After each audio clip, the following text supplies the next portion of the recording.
You already know what it is. Live, uncut. All right, people. All right, y'all know what it is. This is live, uncut, unedited. This is your boy Martin G. Johnson, aka the Crime Chaser, live, uncut. We got a wonderful show today. We're gonna call this show Politics 101. That's exactly what we're going to call it.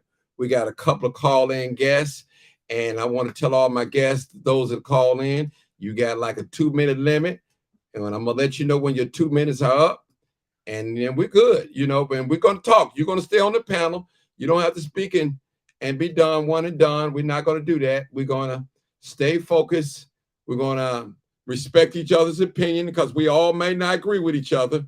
So, and you know how politics is. They always say politics and religion. And those are two things that we can never come into agreement with, but we need to talk about it.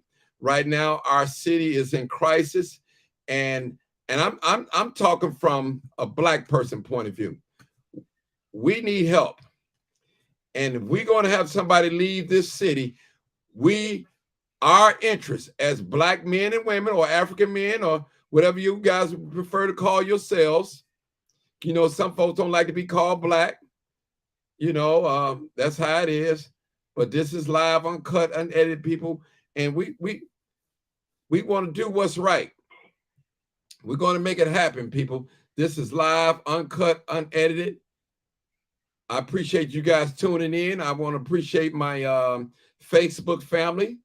I want to appreciate my YouTube family. They're here tonight. They're coming in. And do me a favor, guys. Share this video. This is live, uncut, unedited. And listen, people, we're going to tell the truth and what? Tell the truth. And shame the devil. That's what we're going to do, people. We don't know nothing else. And we're going to love being. Love being Black. I do. I don't know about you, but I love being Black. I tell you, I didn't have a choice of matter of it. God designed me this way, so I have to love who I am. That's what I have to do. So I got a lot of callers that's calling in. I got one guest already waiting on. I'm expecting 3 more guests. So I think we're going to have 2 ladies and 2 men on the panel tonight. So I'm glad you guys here. I could be a lot of places right now, but I decided to come here and sit and talk. So people, please share this video. Share it. I should have left it untitled because it shares more when I leave it untitled. So I'm going to share it on my page, and I want you guys to share it also as well. Share the page. Only one person shared this page. Only one person. Come on in, people. Come on in. I may holler out some names as usual. I love being Black. Listen. Listen. This is election time. All right. Let me holler to some of my people. And Jewel, what's going on? I see you. I see you. Miss Beasley, I see you. I see you, Miss Beasley. I see you. What's that? That's Taisha Williams. I see you. Denise. I see you, Denise. I see you. I see you. Is that Michelle? Hey, Michelle, how you doing? Michelle Phillips. Buford. Phelps, I'm sorry. All right. All right. Monique, I see you. My son, 14 years old, was assaulted by 2 grown men. I think you sent me that thing. I had to look more into it. Michael Rogers, my brother, I see you.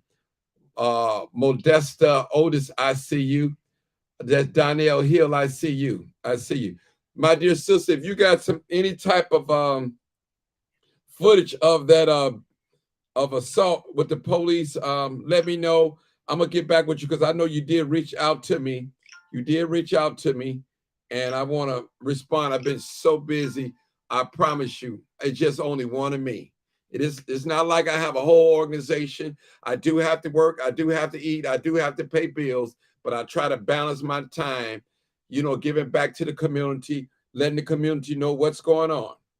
All right. Do me a favor, people. Please share this video. Share it. We're going to say some important things. We might say some things that you don't like. We might say some things that you may not even agree with.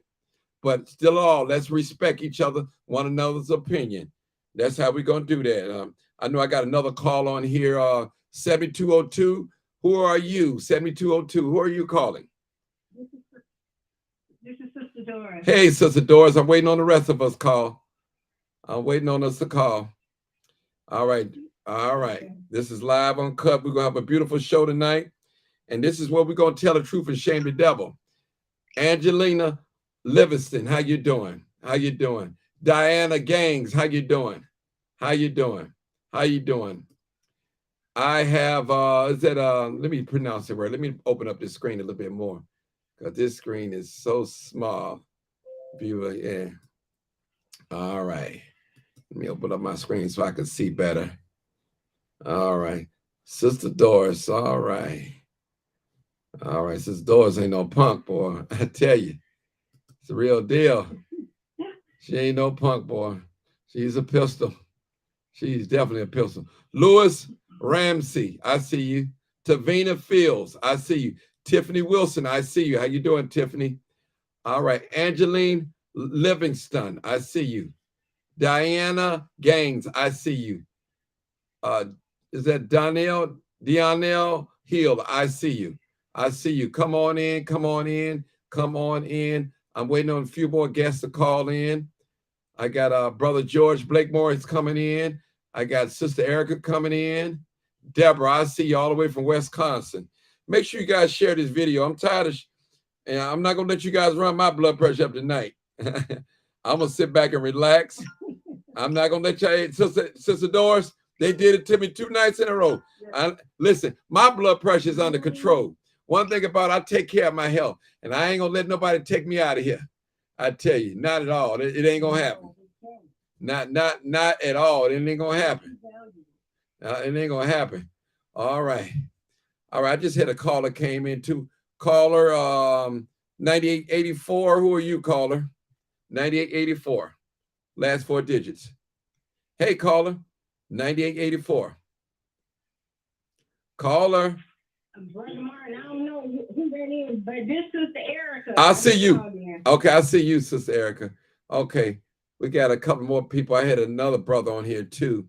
He was calling. Somebody else invited him on, but all right. This is how we're gonna work today, Sister Erica. We all gonna give everybody 2 minutes to say whatever you're gonna say. Then I'm not gonna boot you off, but you're gonna continue. Now, my special guests, they're gonna have priority over the call-ins. I just want to make that clear. I want to make that clear. So this is how we're going to work today. This is how we're going to do things. We're going to do things. This is the way we're going to do things. Okay. Just want to let the people know. Let you guys know this is how we're going to do things. So we're going to get started. And let me see who I'm going to start for. Sister Erica, let's start with you. Let's start with you. Take us to the promised land. Come on, Sister Erica. Come on, Sister Erica. Talk to us. Yes, sir. The first thing I want to say is praise the Lord. Hallelujah. Praise Him. Bully on the 5th floor is no longer there no more. Lori Lightfoot is out. All right. We have accomplished our goal. Although Roger Sawyer didn't go in as him being the only person that signed the contract with Black Chicago, he didn't win, but we still got to win because Lori Lightfoot is out of there. Okay. That's the first thing I want to say. And all of Chicago should be happy about that. Okay. So I just want to bag it up with this. I want everybody to know to please keep in mind that neither Brandon Johnson nor Paul Vallis was willing to sign the contract with Black Chicago. So at this point, we should not take neither one of them seriously, family. Neither one of them can we dedicate ourselves to until they sign on the dotted line and say what they are willing to do for the Black community. Okay. You know, I don't care what community activist is getting before you, holding press conferences and saying we should vote for Vallis or we should vote for Brandon. No, we're not going by their words because we already know that these people come before us and they say one thing and they do another. We need them to sign on the dotted line and commit to doing something for Black people, you know. And number 3, they're going to be some of influential Black activists out of Chicago. Uh-oh. As I just stated, that's going to come before us and try and sell these people to us. And the reason why they're going to do that is because they are taking backdoor deals, under the table deals, and they're worried about their own individual salvation or the salvation of their individual organization. We can't listen to them.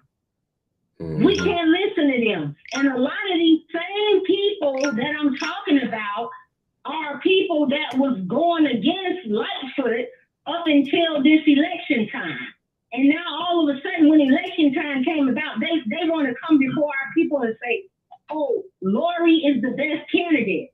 Although Lori Lightfoot is pushing pedophilia in the Chicago public school system, along with J.B. Pritzker, in which a lot of our people don't even have a clue about this, that they're teaching our children from kindergarten on to 12th grade about anal sex, oral sex, cross-dressing, homosexuality. They teaching about condoms and butt plugs and all these other immoral things, abortions and all of these things. Black people don't even have a clue of what's going on in these public schools. And family, I'm telling you right now, tomorrow, go up to your children's school to see if your children are being implemented in this immoral agenda that J.B. Pritzker and Lori Lightfoot has been pushing. They are literally trying to normalize and legalize pedophilia in the Chicago public school system. Hold it right there. Taking our children. Sister Erica, hold it right there. You went over 2 minutes and we try to, you can't get it all out right there. You gonna have another turn. I'm gonna go to Sister Doris. Sister Doris. Actually, I had a brother on before Sister Doris, but go ahead, Sister Doris. Go ahead. Go ahead. You're next. Well, Martin, I want to thank you for having me on again. And I want to thank the family for tuning in. Not only did we have one win, we had 2 wins. And the win that I'm referring to is the fact that we put together a contract with Black Chicago 2023. Contract with Black Chicago 2023. And what we did in this book, what we said in this contract, is that Black voters, as Black voters, we can no longer continue to allow politicians, Black, white, or otherwise, come before us and we not have an agenda for them stating and saying what we want and what we need. So we were able, we put this together. We had a forum. Alderman Sawyer and Alderman King were the only 2 who came out to speak before the forum. Alderman Sawyer signed the contract, and that is why we went with Sawyer, Alderman Sawyer, because as a group, we decided whoever signed the contract, that's the person we're going to go for, or they will be the people we will push. Every other candidate was given a copy of this contract, but they were the only 2 who appeared. Alderman Sawyer was the only one who signed it, and we had a very nice turnout. It was over 100 and some people, and at most of these forums that they had around the city, they didn't do that much better. And so people had an opportunity to see what a contract is and what we should ask for, and not continue to allow these people to come before us and just tell us, just say anything. Because when they go to other communities, they go to those communities expecting these people to expect something from them. But when they come to our community, they tell us what they're going to do. No, it's time out for that. It's time out for that. And with this contract, we're going to use this contract going forward. But what we're going to ask the community, you may have some things that you that are of most need to you in your community. What's going on in my community, I may not need the same thing that's going on in your community. So we hope that you will put this in the chat, and then we can add this to this contract. Don't ever. Time is out. We can no longer afford to allow politicians to come into our communities, come into our organizations, come into our churches, and just run off at the mouth. It is time for us to get tangibles, and we can tell them what these tangibles have to be if they're going to get our vote. So with this contract is very important. So that was a big win. And as I said, we're going to listen to the community tonight. We want to hear what you have to say, and we can incorporate your concerns, your needs in terms of what you need in your community. We can put it into this contract. Thank you. I look forward to this wonderful dialogue. Okay, thank you. Thank you. I believe it's Mr. William K. Crosby. I think that's 9884. He was the first caller. Hey, caller, you're live, uncut, unedited. Are you there? How you doing there, brother? How you doing? All right. Yeah, I hear you loud and clear. All right. Okay. I just want to say that first time I've ever heard of a contract for the Black community, because only 100 people, and so I believe those sisters were trying to work in our behalf as a community. But I think that the problem that we have with most political situations is that we have no organization. And so no matter who gets in office, it's clear that the Toya people didn't have any organization because they only got 1% of the vote. So that shows that they had no people in the street. And politics, as my teacher, Ralph Metcalf, taught me, I'm an elder, I'm 70 years old. When I first got involved with politics, he always said it's hardball. And so Harold Washington wrote the same thing, it's hardball. And so if you're gonna win an election and be able to dictate what you want to see happen, you have to be having workers in the streets. And what I noticed is that most people have ran campaigns for the last 30 years with no workers and no money. You can't run a campaign without workers and money. And so we have to be able to understand real clearly. I heard him talk about the pedophilias in the school, but that started under Paul Ballard. I don't know where they were from last when Paul Ballard was there, but Paul Ballard is the one who introduced that to public school system. Since he helped destroy the black public schools. Can you imagine CVS used to have 94 trades? There's no longer a CVS. Dunbar, the students at Dunbar built a house. There's no longer that construction stuff at Dunbar. So when you start talking about why are you the way they are, we're not talking to all the people I know in their 50s who children out of ones who seem to be making all this havoc because they're not engaging their children. If you've got children 18, 17, 15, you're probably about 45, 50 years old, but you're not engaging your children. You're not giving them any historical analysis of who we are as a people. And so we here now at a very historical point. Lori Ashworth's problem was that she wasn't from Chicago. She really had no feelings for Chicago. She was brought here by Rahm Emanuel and Dayton. So that was one of the first problems. The second problem is that she didn't engage the Black community in terms of economic development. Really, at any time that we only got the contracts, 1% of contracts went to the Black community and went to minorities, and we only got 11% of the 1%. So that was the problem with Lori Lightfoot. She didn't know how to generate business into the Black community. Okay. And three, if we gotta have a way that people have to take a precinct.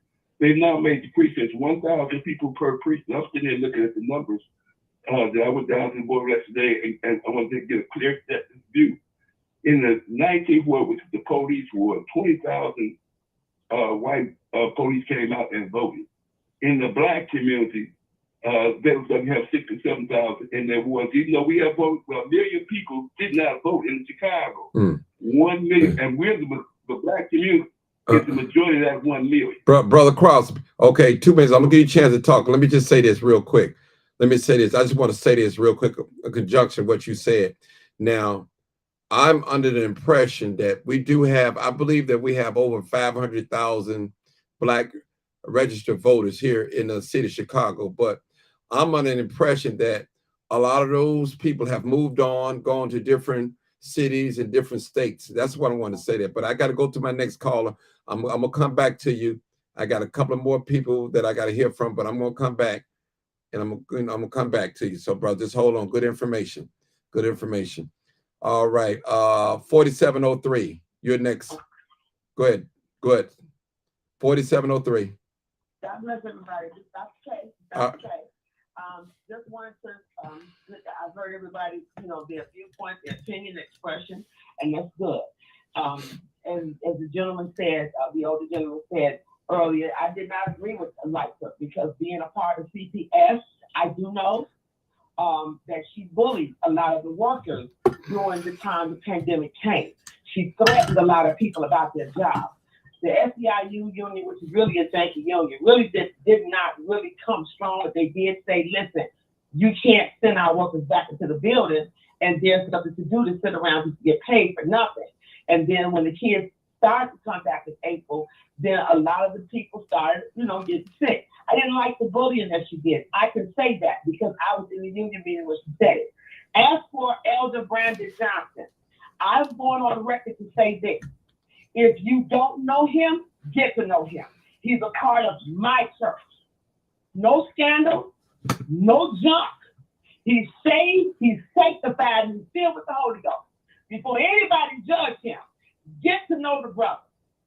Ask him questions. You want to forum? You want to see where he's at? Go to him. Matter of fact, why don't you come to my faith fellowship meeting on Monday, this Monday at 113th and King Drive. Show your face. He'll be there. Don't judge him. Don't criticize him without knowing him. I come to that defense, and he don't know I'm saying it. I'm saying on behalf of his character. I'm speaking integrity. Now, you choose to vote for who you want to, balance or whatever. But get to know him because he is a Cook County commissioner. He is. He's not going to look punk off the street to decide to go run. Before you judge him, go and meet him. Bring your concerns. He's humble. Martin, you had him on the show. Maybe you listen to the show again. Reach out to him. I got his number. Pose the question to me. But don't jump on him without asking who he really is. I speak of that integrity, even if he was not a part of Church of God in Christ and I know him. But he's not a crooked man. Don't place him in the category of thieves and robbers and murderers and homosexuals and adulterers because he's none of that. He's a family man. He believes in God. This will be a marking for us to look at Harold Washington. He started a high mark. That means he's raised the bar high. He raised the bar high. So why not believe in learning the people? That's what we need to do as an African American group. Instead of wanting to put him in the category of everybody else's sins and crap, give him a chance to talk to the man. Okay. He's a grown man. Right. Learn. The Bible says, no thing that labor must. No one before you accuse him of things that he has never done. Hey, all right, Doc, I gave you 3 minutes. Okay, hold on. Going to the next caller. Area code 8843. Can I give a little rebuttal for her just real quick? Okay, go ahead. Make it quick, dear. Make it quick. Go ahead. Go ahead. Okay. The little rebuttal is at no point did anyone slander Brandon Johnson. The only thing that I stated about Brandon Johnson is we presented the contract with Black Chicago to him, and he did not sign on to it in the initial election. No one, I'm not here to tell you, I don't have anything negative that I have found on him yet, and I'm still digging.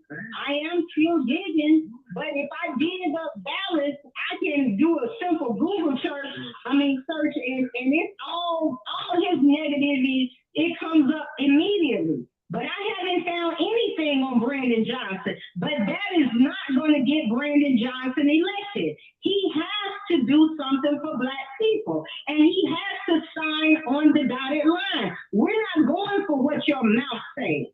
We're not going for what your mouth says. You have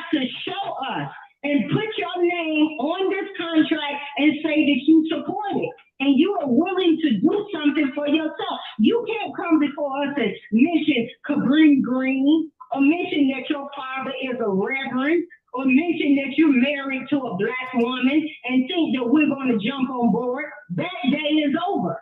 You have to sign on the dotted line and make a commitment to black people to change our condition. If you don't do that, you're not getting our vote, period. Okay. All right. Let me go to area code 843. Come on, caller. Where you calling? Hi. How you doing? Hi, yeah, this is me again. I'm doing great. Yes. This is me again. Denise, listen. The bottom line is that we don't have any leaders in this country. The Black Caucus is for the gays, and AACP is for the Jews. We don't have anybody, and anybody that's being voted in the office, they only got so much they can do.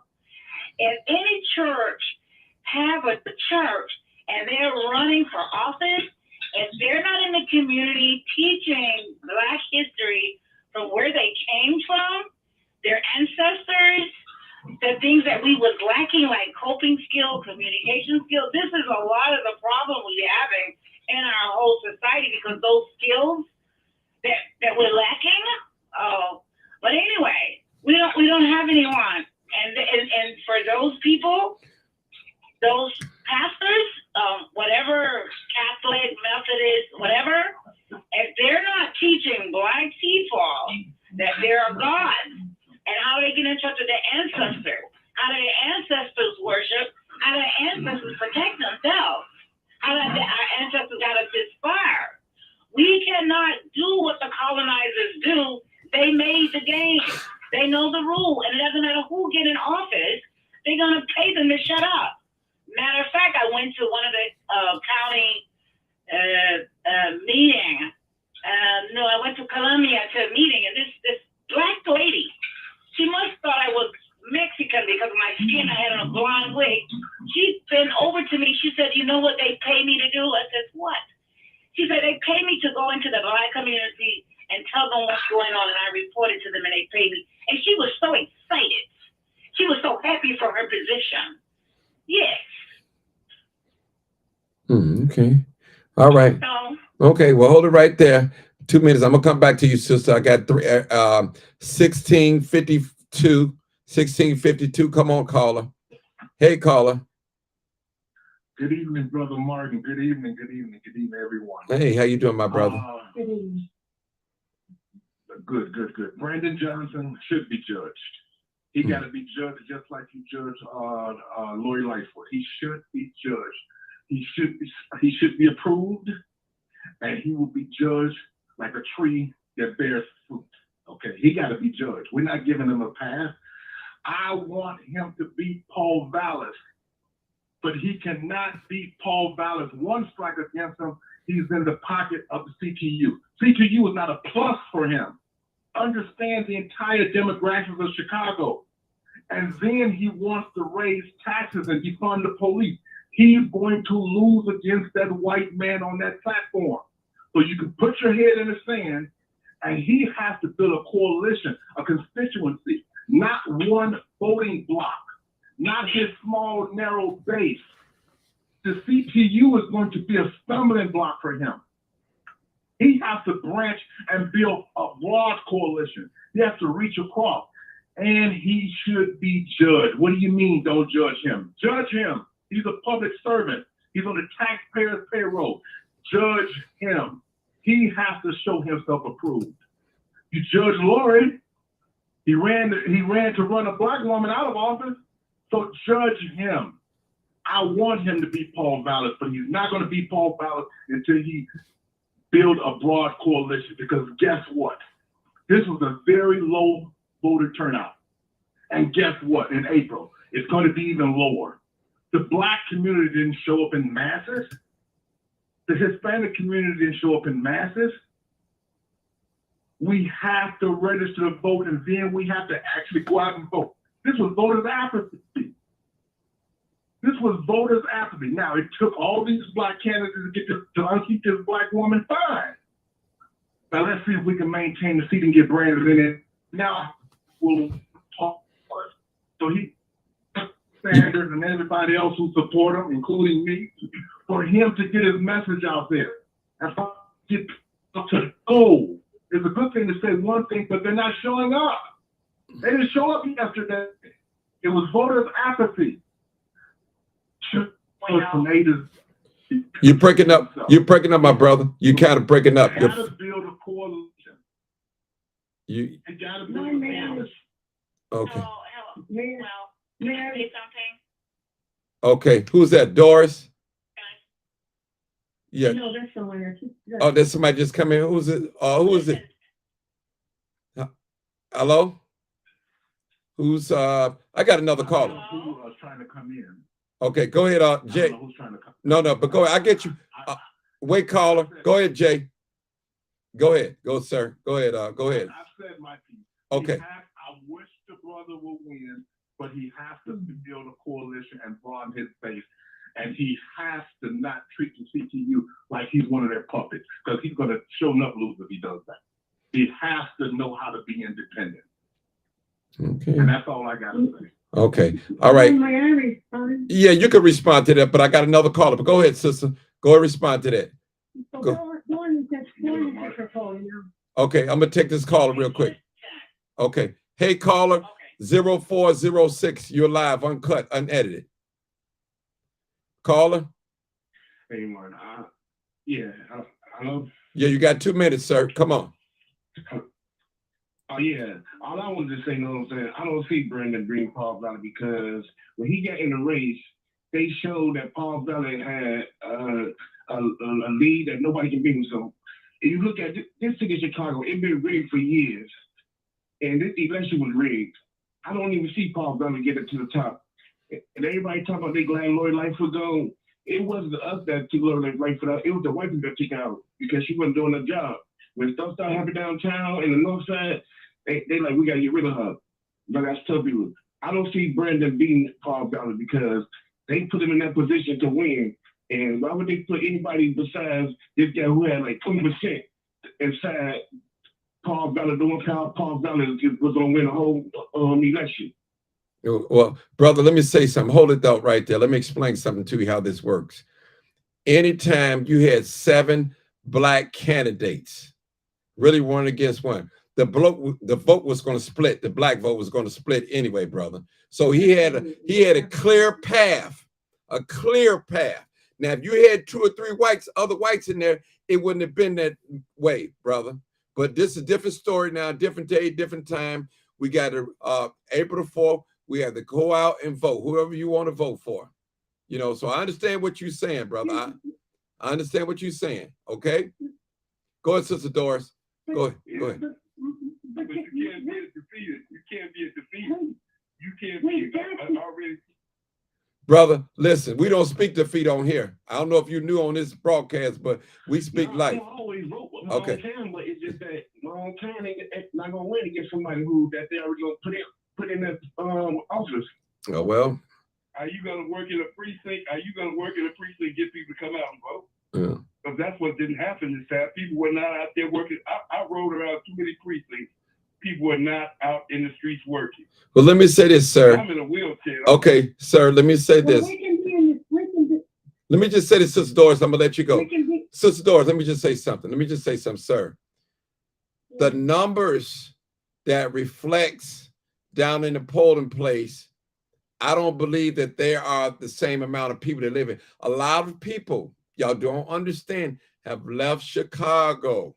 A lot of registered voters is no longer here in the city of Chicago. So the numbers don't reflect what they have downtown in the polling place, you know, with the numbers. Now, I believe in it. Y'all correct me if I'm wrong. I believe it's over 400-some thousand, maybe 500-some thousand black registered voters. And we know a lot of black people left the city. Some moved out of yeah, but you got to, but Mark, when you use those figures, you have to understand when we talk about black people left the city. Over the last 30 years, yes, 1 million black people did leave Chicago. But at the time when black people left Chicago, we were at 2.3 million black people in Chicago. But we still leaving, brother. The numbers are but the numbers are still there in terms of registered voters. We're Right. here. People are here. A lot of people did not come out and vote. Let's tell the truth about the fact that the candidates did not generate. I was involved with the Harold Washington campaign. I know what we had to do to generate people in the streets. And the people, I call it pandemic politics. So people think they can sit by their computers, do all the social media, and actually get votes out that way. No, you have to go knock on doors and get people to come out their house. Because people tend to be apathetic because, let's look at the bus service that takes place in the black community compared to the north side. People on the north side are going to complain if they buses they don't have. People on the south side don't say a word. Bus don't be on time. They don't call the CTA and complain. It's accepted because they think that that's the position they should be in. We have to stop this inferiority complex that we keep running around here, what we cannot do. We've proven the ability to do it, but our problem is that doing the work, we like to do a lot of talk. I call it armchair revolutionary stuff. We like to do a lot of talking. Even when you start talking about signing the Black Manifesto, how many workers are you going to turn over to be able to help a candidate win? It's clear that the Black Manifesto they signed with Sawyer, they didn't turn over no workers. They didn't put no people in the street for Sawyer. So how you gonna say you want somebody to do something for you and you ain't got you can't show what you're gonna do for them? It's a two-way street. And I think 365 days a year. Hold on, ma'am. Hold on. No, ma'am. It's not 365 days a year. In a campaign, you only have a certain amount of days. If you're not gonna, So you know when you're running. Ma'am, You know when you're ma'am, running, ma'am, you know- ma'am, Sorry. Okay. ma'am. Thank you. Go ahead, sir. all I'm saying is that it takes people to win a campaign, and why Bradley was able to do better than the rest of the campaign because he had workers compared to the other candidates who had no workers. Jamal Green had no workers. Sawyer had no workers. Okay. Wilson, with all his money, he did not have workers. Instead of put that $5 million, give him all this stuff, give him on the north side. I live on the north side now. I used to on the south side. Since I got this wheelchair, I moved to the north side so I get me an apartment. And I noticed that he came on the north side, passed out money to all these folks on the north side, and he didn't get no votes. The funny part about Bradley, he won 5 wards on the north side. Okay. Hold it right there, sir. Mr. Crosby, hold it right there. I want to hear Doris' response to this. Hold it right there. Sister Doris, go ahead. This is about empowering Black people. Mm-hmm. We're being so negative about everything. This is about empowering Black people. This is about saying to Black people, if a politician wants your vote, you need to tell him what he needs to do for you and your community. This is how you empower yourself. We have power. You don't need organization. You are the organization. Every individual can make him or herself the organization. It is about empowering yourself. And when you empower yourself, then you will say to people, okay, this is what you're going to have to do for me if you want my vote. And we're the only community that does not do that. Let's talk about that. What is it that the Black community wants these people to do? What do you need to have done in your community? What are your needs? Only the Black community, only people in those respective communities know what their needs are. And you can present this to these people. This is what the contract we put together is about, equity and parity. But we can expand this contract. And we did. This was a success. Whether people want to believe it or not, it was a success. And we can build on it. We can empower ourselves. We can say to the politicians, if you want our vote, then you are going to have to do this, or point A or point B. You're going to have to take those issues up, and you're going to have to sign on this contract if you want our vote. This is a new beginning. Let's speak from a position of power and not weakness and not being negative. We got this. We can do this. We have the power. Let's just educate ourselves. Okay, Sister Erica. Can I bag Sister Doris up? Yes, ma'am. Go ahead, Sister Erica. Go ahead. I just want to say that a lot of people don't understand why we stood with Mr. Roger Sawyer. Okay, so number one, he was the only candidate out of the pool of candidates that signed the contract with Black Chicago. Okay, we had a forum, and in the forum, only 2 candidates accepted our invitation to come to that forum, and that was Roderick Sawyer and that was Sophia King. Of those 2 candidates, Roderick Sawyer was the only one that signed the contract. Sophia King walked out of there and did not even think about signing the contract. I went over to Jamal Green's office personally to give him the contract. He told me that he was coming to the forum. He didn't show up. We sent it to Willie Wilson. We sent it to Kim Butler, and I seen Brandon Johnson over at Bethel, and I put it in his hand, and he still did not reach out to us. I seen Paul Vallis over at Tyrone Muhammad's forum, and I put an envelope in his hand with the invitation, and he called us 15 minutes, called my phone 15 minutes before the forum was to start to say that he wasn't going to make it. He wanted to meet with us at a later date in a private setting. Okay, so the whole thing is Roderick Sawyer was the only one that signed the contract. That's why we stood with him. We knew that he wasn't going to win, but this is about us changing the narrative for the Black community, us changing the minds of our community, letting people know that no longer will we vote just to vote. If you want our votes, you're going to have to meet our demands, and it's non-negotiable. You know what I'm saying? And this is the second thing. This is the second thing. Roderick Sawyer broke it down to us. We had a meeting with him, and he broke it down to us. This man was so humble. You know, his integrity was in place. And while Chuy Garcia wanted to put up all of these pictures of him and Harold Washington or whatever, Harold Washington wouldn't have stood with Chuy Garcia and all the corruption that he got on with Madigan and these red light cameras and speed cameras in the Black community. He wouldn't have stood with Chuy Garcia. You know what I'm saying? Here we got Roderick Sawyer. His father was good friends with Harold Washington. He was a mentor for Roderick Sawyer.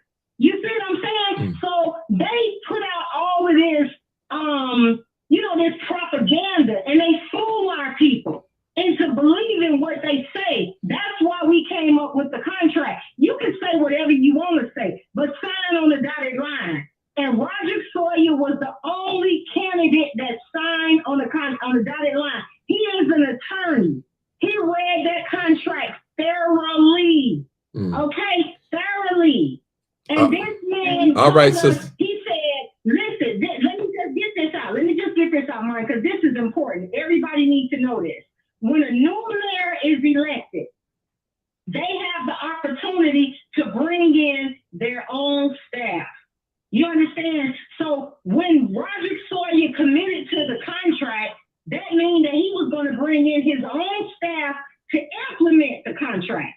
So if Dallas is not willing to do that, if Brandon is not willing to do that, you understand? We can't give them our votes. So they're going to have to be, and one of them going to have to be into us. They're going to have to see us. Although they didn't see us initially, but now they're going to have to see us. We are in a position of power. All right. And that Erica, is why we stood with Roderick Sawyer, and that is why we made the contract with Black Chicago. all right, Sis Eric, hold it right there. Let me let somebody else comment. Okay, Eric, code 843. Come on, ma'am. 843, you want to comment on this? 843. 843, my out of towner. Go ahead. 843, out of towner. If not, okay, 0406, my brother. Come on. I think you're from the north side. 4026. I think he hung up. Well, let me just say this. May I just give an example of what we're talking about too? Okay, go ahead, Sister. Go ahead. Okay. As I said, this contract was about parity, equity and parity, but we can add to it. But to give you an example of what we're talking about when we say change the narrative, Chicago Police Department is a $1.9 billion budget. This is taxpayers' money. So we're saying, we said in this contract that 50% of the police officers are white. 25% of the police officers are Hispanic, and 21% are Black. Now we make up 29%. So we're saying to Brandon Johnson, and we're saying to Paul Ballard, if you want our vote, then you have to sign this contract. And we're saying to you that we want that 21% of Black police officers to increase to 29% to represent our population. That means jobs. That means jobs in the Black community. These people, these are your tax dollars that they're hiring all these other people over us. You are paying for them. So if we're 29% of the population, we want that to reflect on the Chicago Police Department. 29%, go from 21% to 29%. That is what we're talking about when we say change the narrative.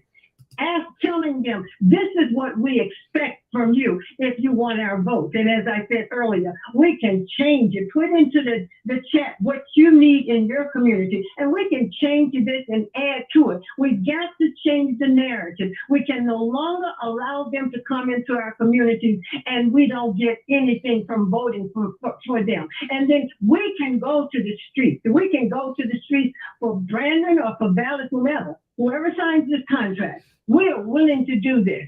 I can do the work of 20, 15-year-old kids. So I don't have a problem going to the streets. I agree with Will. We do have to put troops on the ground, but we also have to tell these people, this is what you're going to have to do if you want our vote. Let's stop doing it. Asians don't do it. Whites don't do it. Hispanics don't do it. We're the only community. We're the only community that allows this. We cannot pass this on to our children. We can't pass this nonsense on to our children. Well, let me say this for a second. Go ahead, Will. Go ahead, Will. When I think about Harold Washington and how we were able to negotiate certain things out of Harold Washington, it's because Harold Washington said, if you want me to do X, Y, Z, you got to do X, Y, Z. There was not a situation where Harold Washington just agreed with folks doing certain things. And so there's been legal cases around Blacks on the force, if it's the police force or it's the fire department, that there are dissent decrees that have been written that no mayor has met those dissent decree numbers. It's been there in the past. This is a golden opportunity.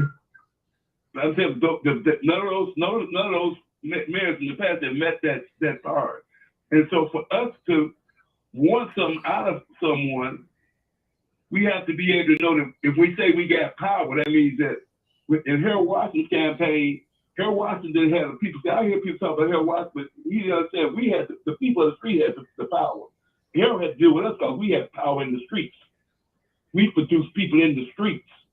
And so until you can prove that you can produce people in the streets, yeah, the CTU is got more people involved in Mark's campaign. But what is the Black community? How many people are you gonna put in the street? Black community, even that's where we come in, Will. A large number of CTU members are Black. But in terms of the overall Black community, what is the Black community willing to do? Now we talk about the difference between Vallis and Johnson. If you got any historical relationship to Chicago politics, Vallis was brought in by Daley. His job. Well, we know all that. We know that, but we're not dealing with the question of. I remember when I was working with Gene Sawyer when Black people left Gene Sawyer, ran the Daily the night before. They was getting a little bit more money out of Daily.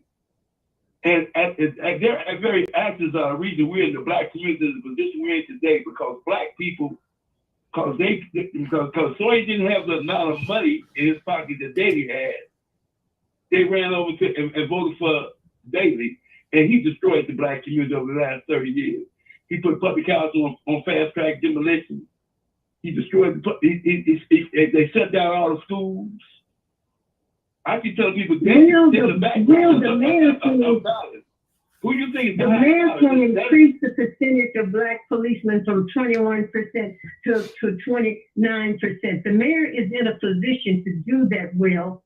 This is what we're talking about. Do that, but if you got so many, one thing I noticed is that we have a generation of black youth who were criminalized by the Daley people, the Daley police people.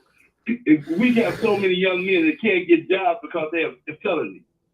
And so that initially knocked so many young men in terms of off the force. Look at what happened to CTA. But we also have so many who do qualify. The CTA has only been able to hire black women because the young black men can't get hired. I'm a black man. I'm talking to young men. They tell me this problem they have it. They have felonies. But you also have that population out there, Will, who are eligible. Let me just say this, Sister Doris. Really, Brother Will, Brother Will, let me just say this. CTA do have a program where they do hire ex-offenders, people with records. It depends on what your felony is. They do hire, and they do have a great program, and it's working. So we can't say that. Not all, now certain felons you probably can't work with. I'm just telling you. And then, Brother Martin, let me say this, Brother Will. Let me just say this. I'm a product of that program that CTA has. Okay, I went through the ex-offenders, the second chance program at CTA, and it does work. So I worked there for many years. We've seen a lot of brothers come through the second chance program. I've seen a lot of different nationalities. I've seen women, men, and all types come through the second chance program, and it will work if you want it to work. I resigned from that program in 2021. Let me just finish it out. I resigned because of the COVID mandates that Lori Lightfoot put on. I was not willing to take that shot, and I was not willing to take those tests, or neither pay for those tests. I resigned after more than 10 years. Okay? So let me just state that. I'm saying, at this stage, we still have a lack of bus drivers because now we don't have enough workers on the CTA. The South Side isn't being serviced because most of the bus drivers they have, they use them on the north side of Chicago. That's in my experience. Let's talk about changing that, Will. Let's talk about changing that. Let's talk about changing that. And that's what this narrative is all about. When you say ex-offenders program, if you go into the community, most people in the community know nothing other than in terms of young men. I'm telling you. They know that, brother. What you want. No, brother, that's not true. Most young men don't. That's not true, brother. That's not true. That's not true. A lot of people know about the CTA ex-offender program, brother. That's not true. I'm on the ground. That's not true. I'm not trying to jump down you, Will. And I know you're very knowledgeable, and I'm going to respect you as being an elder, but that's not true. Let's just face the fact, some of our young men that's criminals, they don't want to do something. Not all of them. Some of them don't want to do anything but do what they do. So not all of them. So we have to, if you want something, if you want something, right. If you want something, you have to go out there and fight for it. And don't always have the mind frame of working for somebody. Have the mindset as well as being an entrepreneur. That's good too. You don't have, listen, you can be a felon and still get a business license. So don't just think going to work for the man all the time, that's going to be a solution. Work and build your own empire. But when you hear a lot of young people talk about we can't get no job. Well, you're being so negative. It's not being negative. I'm saying when you hear young people talk, they say they can't get no job. This is about the money, our tax dollars that these white people are using. I worked in government. I worked in Chicago City. The Chicago people. I do the map that gave Harold Washington his power. I know how it works. I'm telling you that there's a certain mindset. You may disagree with me, but the mindset. We have to change our mindset. But this is about taxation without representation. Taxation without representation is tyranny. And that is what the contract with Black Chicago is about. We have to be represented for our money. If you're going to tax us, you need to give us 29% of representation in all of these city departments. Okay. Period. Hold it right there. Period. Taxation without representation is tyranny. Hold on. I got a new caller, guys. All the candidates have to speak to reparations. I heard nobody. The Chicago Public School System is a $9.3 billion budget. Only 21% Black teachers, yet the Black student population is 35%. There are senior Black teachers out here who were let go because they closed all those schools. So what we're saying to the mayor is that we want that 21% Black teachers to increase to 29% to represent the population of the Blacks in Chicago. These are our tax dollars. These are our tax dollars. Remember, Ballard is the one who got rid of the Black people. I know all that, Will. I know all that. But we're going forward and we're being positive. We're not being negative. We're not being business. And Johnson just signed the contract. Can I have one word? Yes, sir. Back off what the gentleman was saying about the TPA. Okay, go ahead, brother. Program. Go ahead. When you come out of prison or you come out of the county jail, you've been there for a while, they give you that TPA package in your hand and let you know this is one of the places that you can go to for job resource. So everybody that's coming out of the penitentiary knows about it. So you was wrong when you say we don't know about it. I did 9 years in the penitentiary. I knew about it when I came home. But instead I went to school and I started 2 companies within a year getting out of prison, doing 9 years. At the age of 25. So it's stuff out here for us to do, especially the felons, the ex-convicts, whatever you want to call them. There's stuff out here for us. We just got to want to do it, put our mind to it. That's the thing. And our people are not the only ones. Our youth are just criminals. So we said our youth are just want to do that. Aren't they want to be as criminals? No. Listen. Hold on, let the brother talk. Go ahead, brother. Go ahead, brother. Go ahead. You want to just talk? We're not gonna say they want to be criminals. They want help. Our kids want help. Our kids are looking for help, but they can't find it. Why? Because there's no men. We need men. I see a lot of women out here with their kids. These women can't raise these little boys to be men. They can, but they can't. That's why we need men in the community. And that's why when I came home, my family tell you, I dedicated my time to kids. I go to school for child development. Why? Because I want to get inside the kid brain, the child brain, to see why are we acting like this? What is it? I know it's mental. I know it's men. We need men. But what is it? Because our kids are crying out for help, for something. So we have a destruction of the Black family. You have to understand, when you have a destruction going on in the Black family. But you know what? But this is not what this conversation is about. This conversation is about speaking, you jump on that. Well, this was not about point. We're getting off point.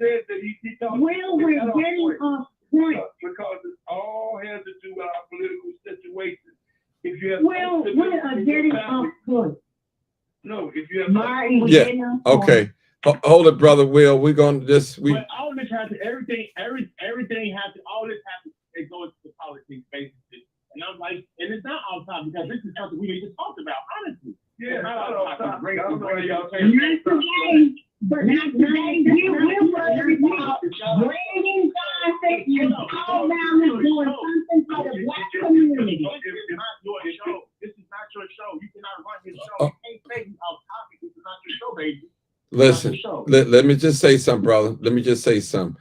I invited the two ladies on. I personally invited them on. So I'm going to just tell you that. It's not her show, but I invited them to Doris and Sister Erica. I personally called both of them. So I just want to say something. You know, I just want to say that. I really did. You know, they've been on my show before, and they're on the panel. Then, you know, the agreement was... I know them. I know, Mark. I watch you every time you go Okay. live. Okay. And brother, all we're saying is that we've done the research. We've done the research, and we're saying that this is what Black people need to say to these politicians. We've done the Chicago Fire Department, $483.4 million budget.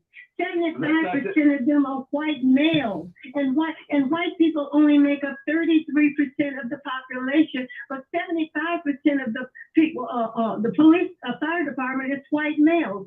15% of 12% are Black, and 15% are Latino. We represent 29% of the population. So we're saying to these candidates, you have to sign this contract, and we want you to raise that 12% to 29%. These are our tax dollars. They're using our tax dollars to take care of everybody but us, because we are not demanding anything for our vote. This is our money, brother.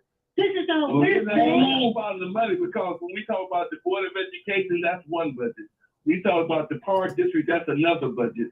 Well, we did every one of them. Well, we did every one of them are listed in this contract. It's more than just $9 billion.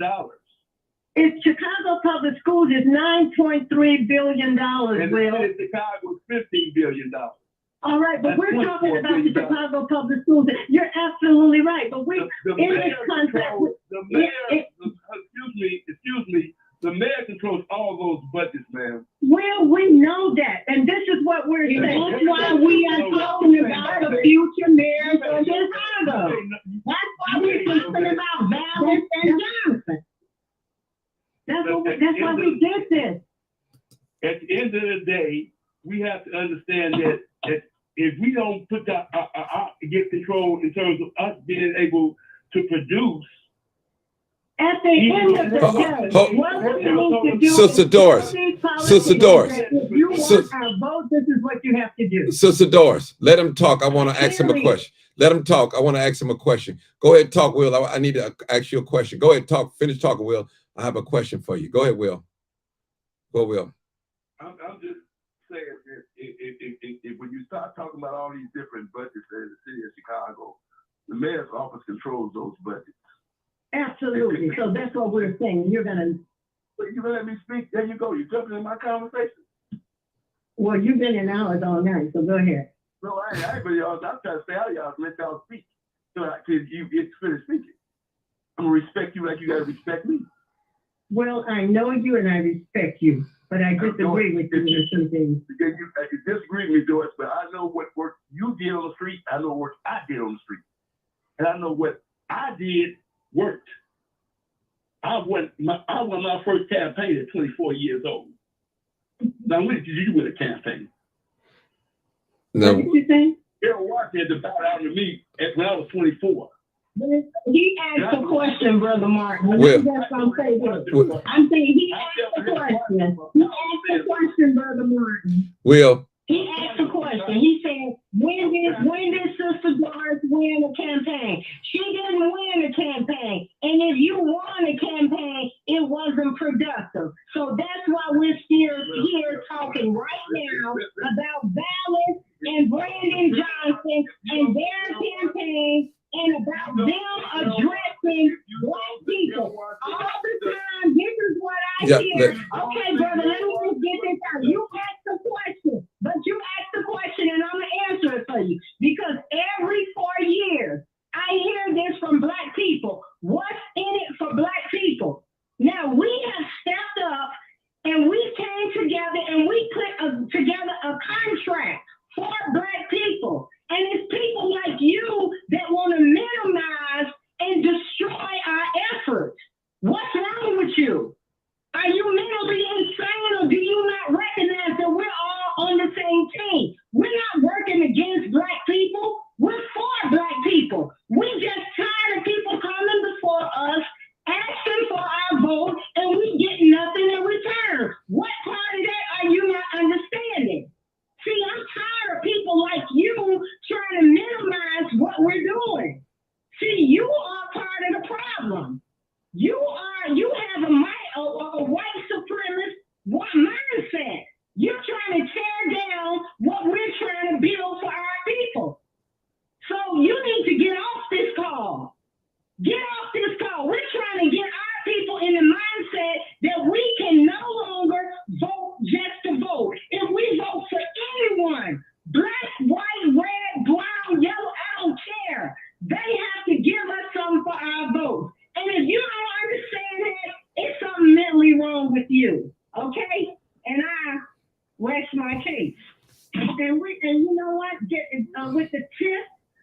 to revitalize these Black communities on the South and West Side.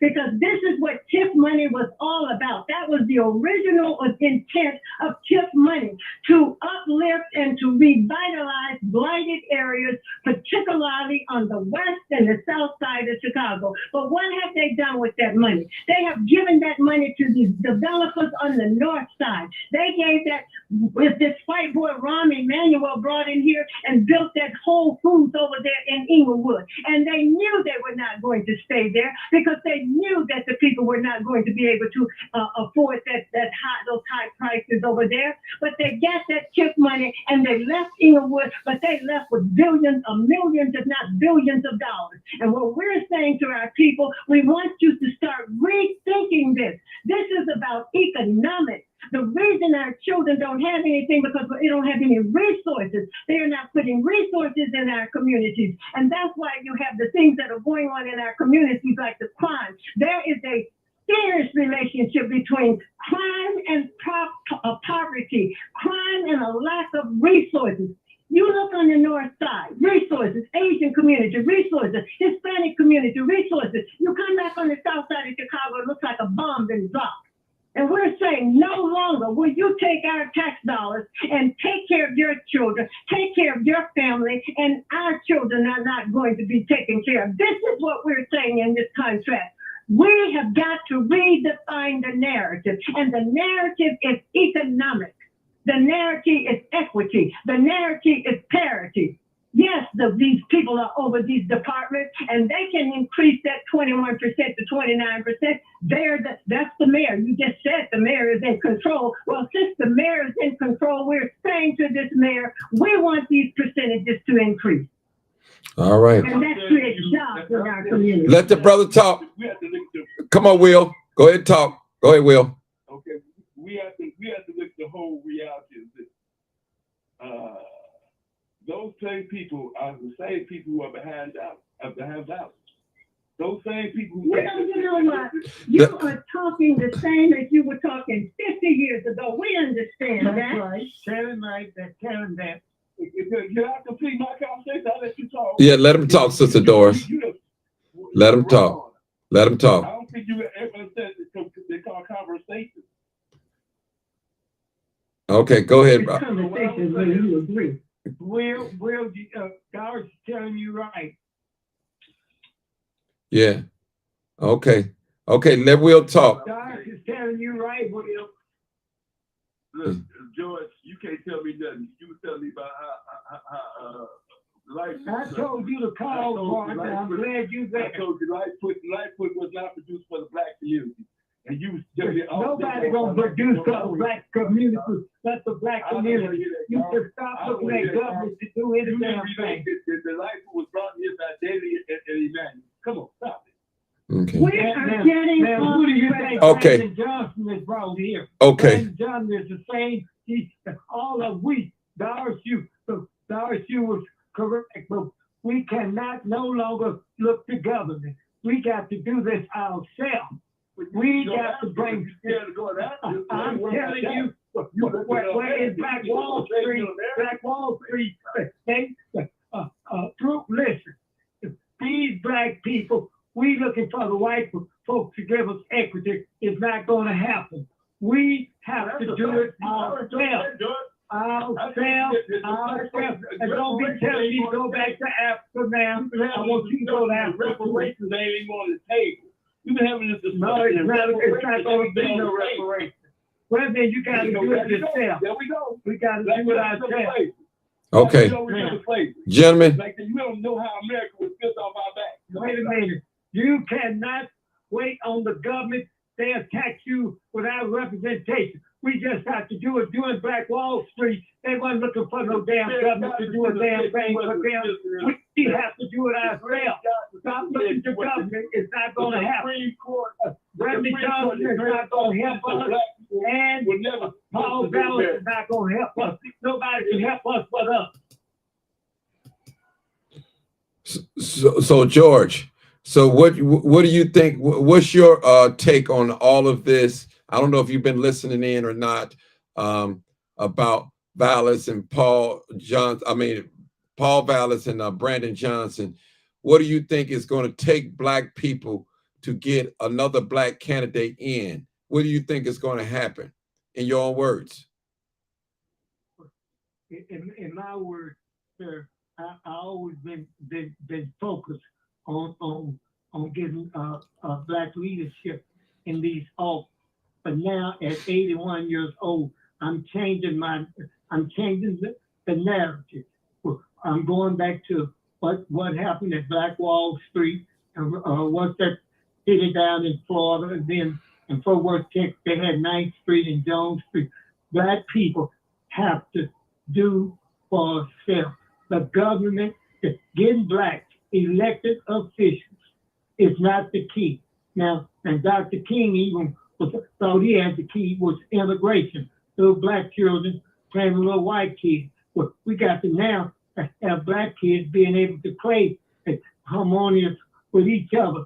The government, we have to stop it, even though the government owes us, but reparations, we have to do it. We cannot, and that narrative talking about my master is better than your master, Brandon will do better than Paul Vallis. Both of them are supported, get their support from the white elite establishment. That's why I advocated that we keep Miss Lightfoot in. A devil you know is better than an angel you don't know, and any black that holds any type of office, he's just an overseer for the white carpet elite. So I'm changing my narrative. Even when Harold Washington was in, but we got to stop depending on the government, the white master to empower us. Us got to empower us. Now I don't want this dialogue gonna come all over again. Brandon Johnson, he's black, and when he get in, he's gonna advocate. How is he gonna advocate for black people when the white folks put him there? The white folks are supporting him. Now that they got you distracted and say, well, Paul Vallis is not gonna help you, and Brandon Johnson is not gonna help you. You got to help yourself. And Doris was correct when she said they need to take our tax dollars and be fair. They're not going to do that, Miss Nice Sister Doris. They're not going to do it, and seem like we don't know how to make them do it. So we just have to do it ourselves without government. Can you hear me? Yeah, you're loud and clear. We hear you loud. I hear you, but I hear you, but I hear you. But do you understand? We would love what you're saying to be a reality. We get elected officials, and they wouldn't have taxation without representation. But until we, I want to hear you. George, this is a new narrative. I do believe in doing for self. That is not off the table. We can do all of it. This is another narrative that we are pushing.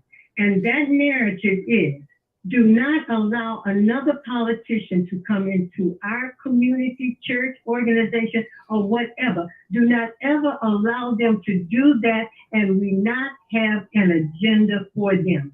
The reason they have been doing it all these years is because we have never had an agenda saying to them, this is what you are going to do. Correct. This is what we need. And if you want our vote, this is what you're going to have to sign on the dotted line. You're going to have to meet our needs. And only the community can say that. In every community, there are needs. Black people need to identify those needs in their community. Say, for example, if you have a traffic light in your community and all day long we're getting tickets, well, we can demand of this mayor, if you want our vote, then you're going to take this camera down. And we're gonna hold you accountable. You get in there, and this camera does not come down, then you will not get our vote anymore. This is what other people do. This is all we're saying. Do not vote for these people and not demand something from them. That's all we're saying. Yeah, and on top of that, Super Doors, on top of that, we need to tell the mayor, who is head of the Chicago public school system, if you want our vote, get this LGBT, pedophilia, perverted, sex education agenda out of our children's classroom. They're putting this in there from kindergarten to 12th grade, teaching them about anal sex, oral sex, cross-dressing, transgenderism, abortion, butt plugs and condoms. A kindergartner don't need to know this. A first grader don't need to know this. I did not learn about sex education in school until I was a sophomore in high school. And it didn't have anything to do with anal sex, oral sex, cross-dressing, transgenderism, homosexuality, or any of that. All it was anatomy. Telling you this is your breast, this is your vagina, this is your uterus. Sister Erica. Sister Erica.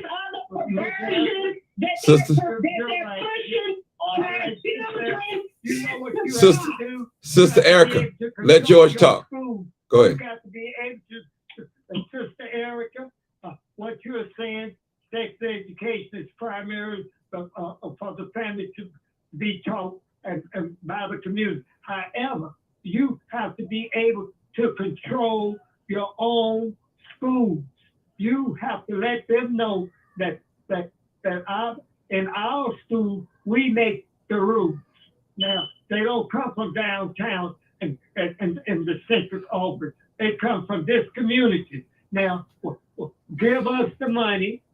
We control a certain amount of that tax money, and we will control our school.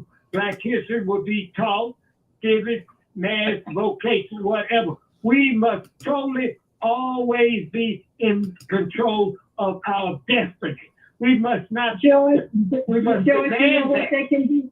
You know what they can do, George? And that's what we're putting in the contract. They can take that some of that TIF money, $840 million. They can take 29% of that TIF money and open up trade schools in the Black community. No, give us the money. Give the community the money and let them control the money. Well, however we want to do it. However we want to do it. That's the only way. Set aside, a set aside job, goods, contract, service, and whatever.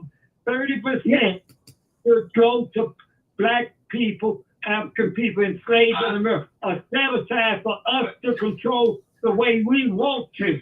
Thank you very much. And when we get that money, we're not going to be spending it for these teaching little children about anal sex and rainbow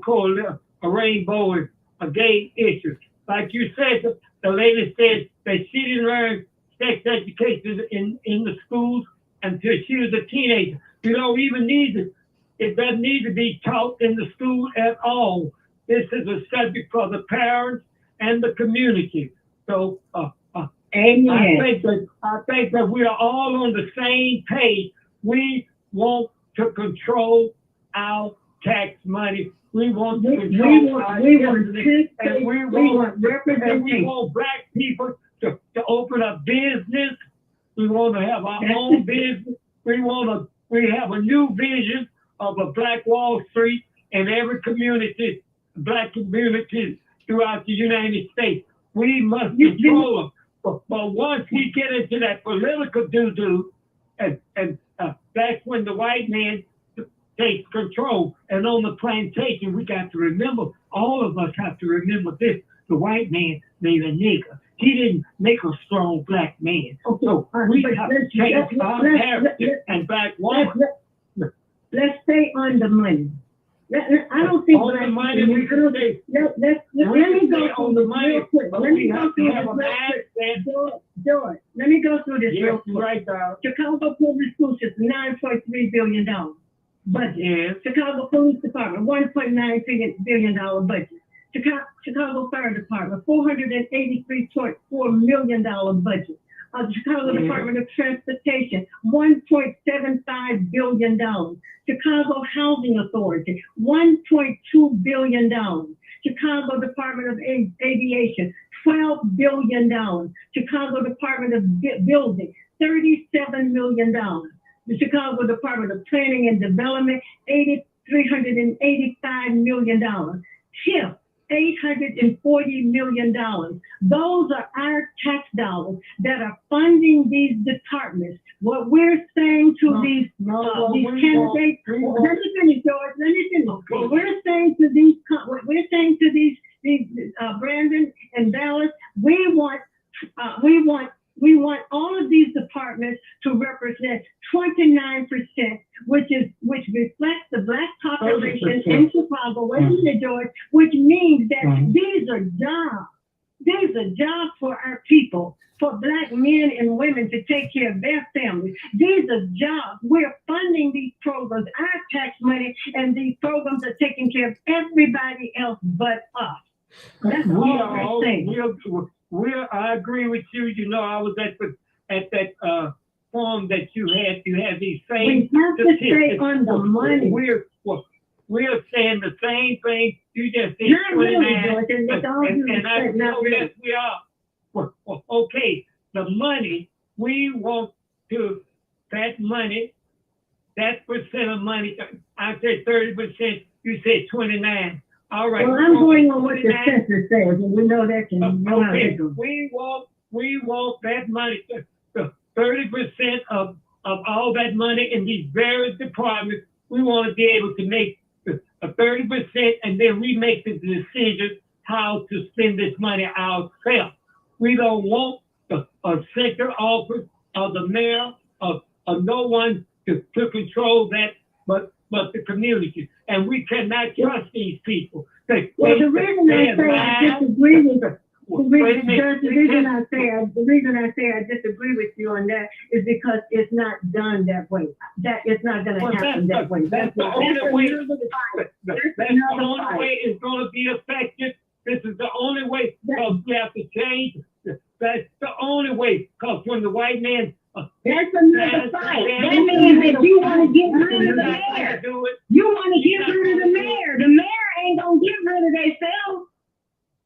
Well then, what I'm saying, you just we have to be realistic about what we're doing. No, we have to be realistic. Wait a minute. You know what We can't talk about dreams. Hold on, y'all. Let George talk. Let him Wait a talk. minute. Let him get it. Let him talk now, y'all. All Go right. ahead. Go ahead, George. Now listen, Doris, you know, Yes, in sir. 1864, young lady, they so-called freed us. Okay, you're free. We had to go right back on the plantation. You didn't get your 40 acres or a mule, 100 or 640 acres. You didn't get nothing. We cannot depend on these people. The Indian made agreed. You know what? We But can't we go have the there. power, We can't go George. there. Wait a George, minute. we have the power. We have the power.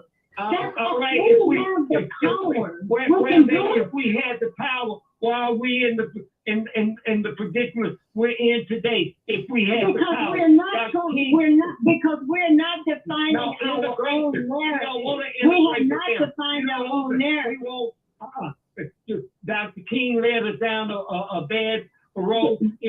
We got to be George, selfish George, and say we most want of our money.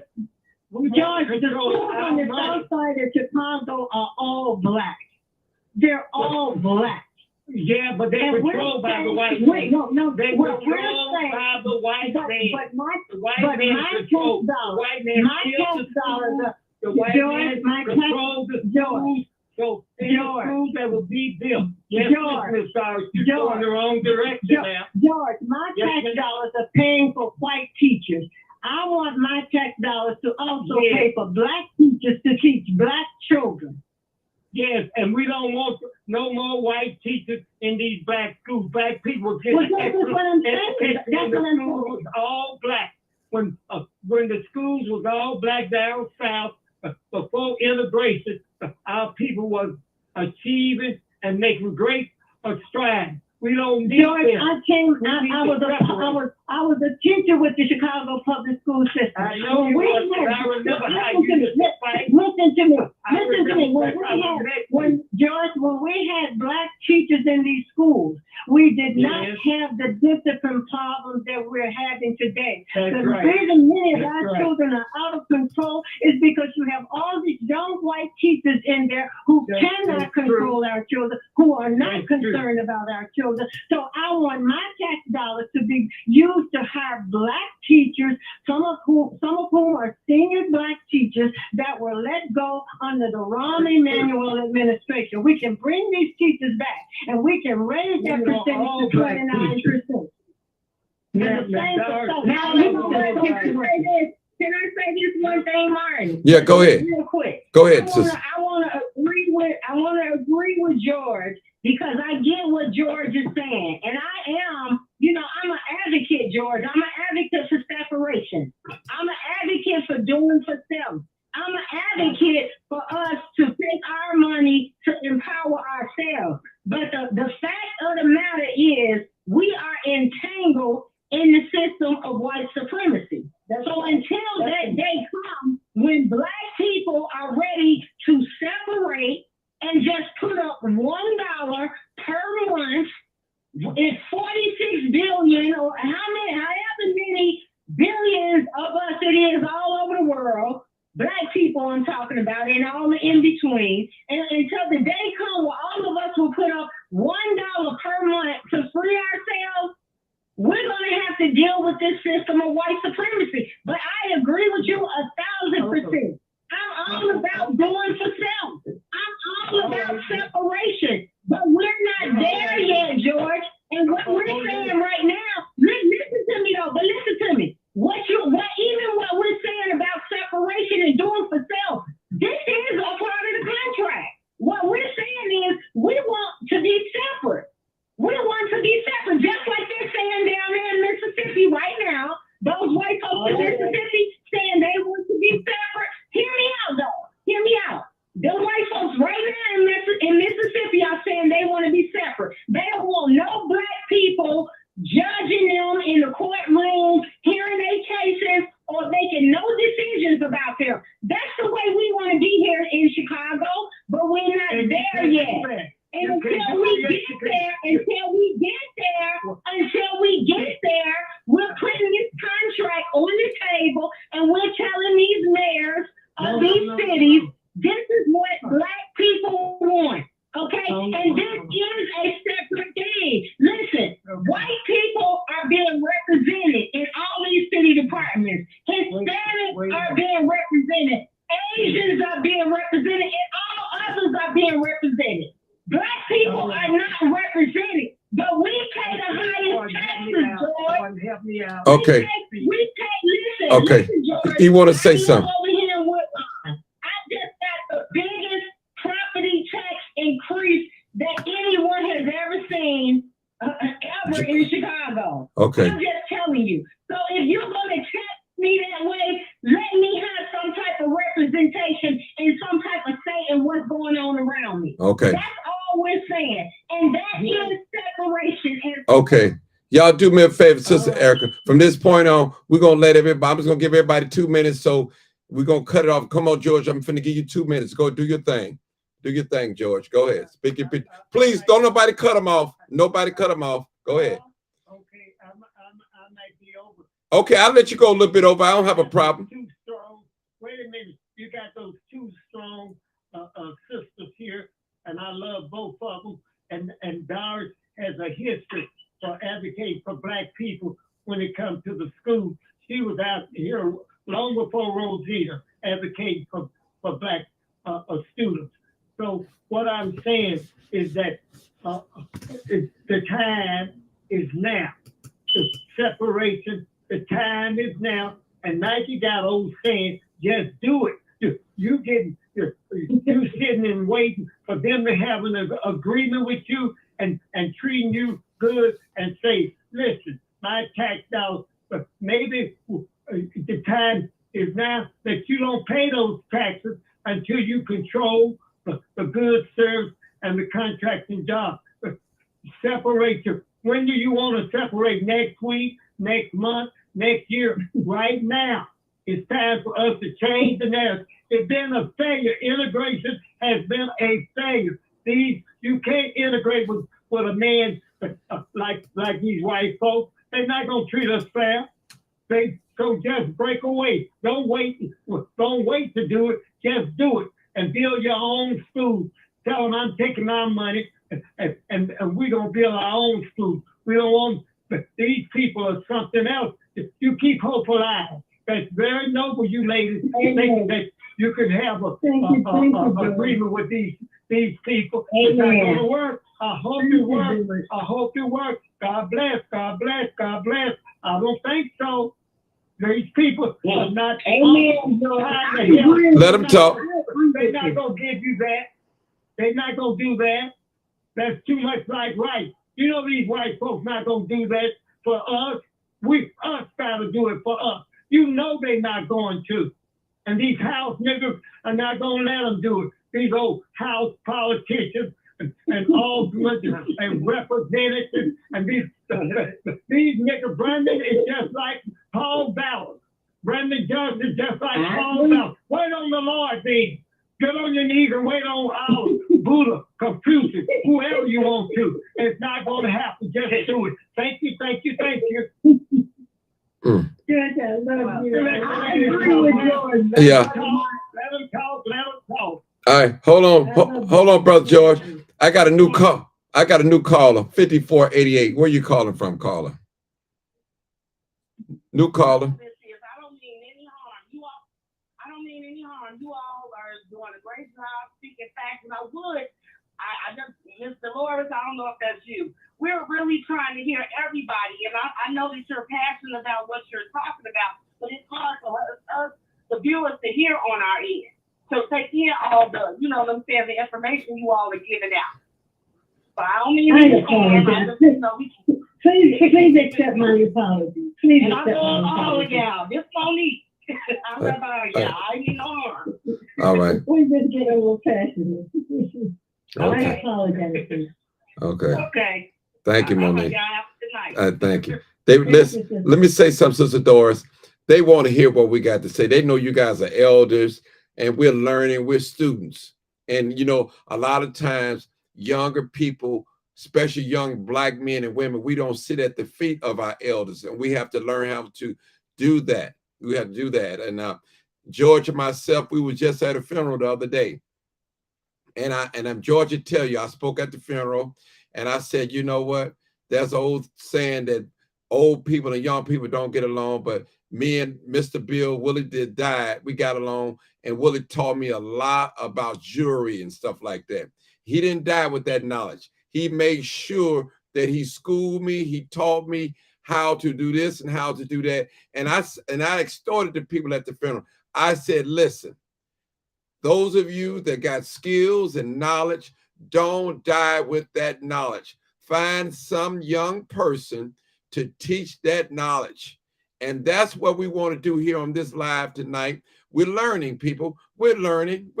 I'm still learning. Even the elders here, they're learning.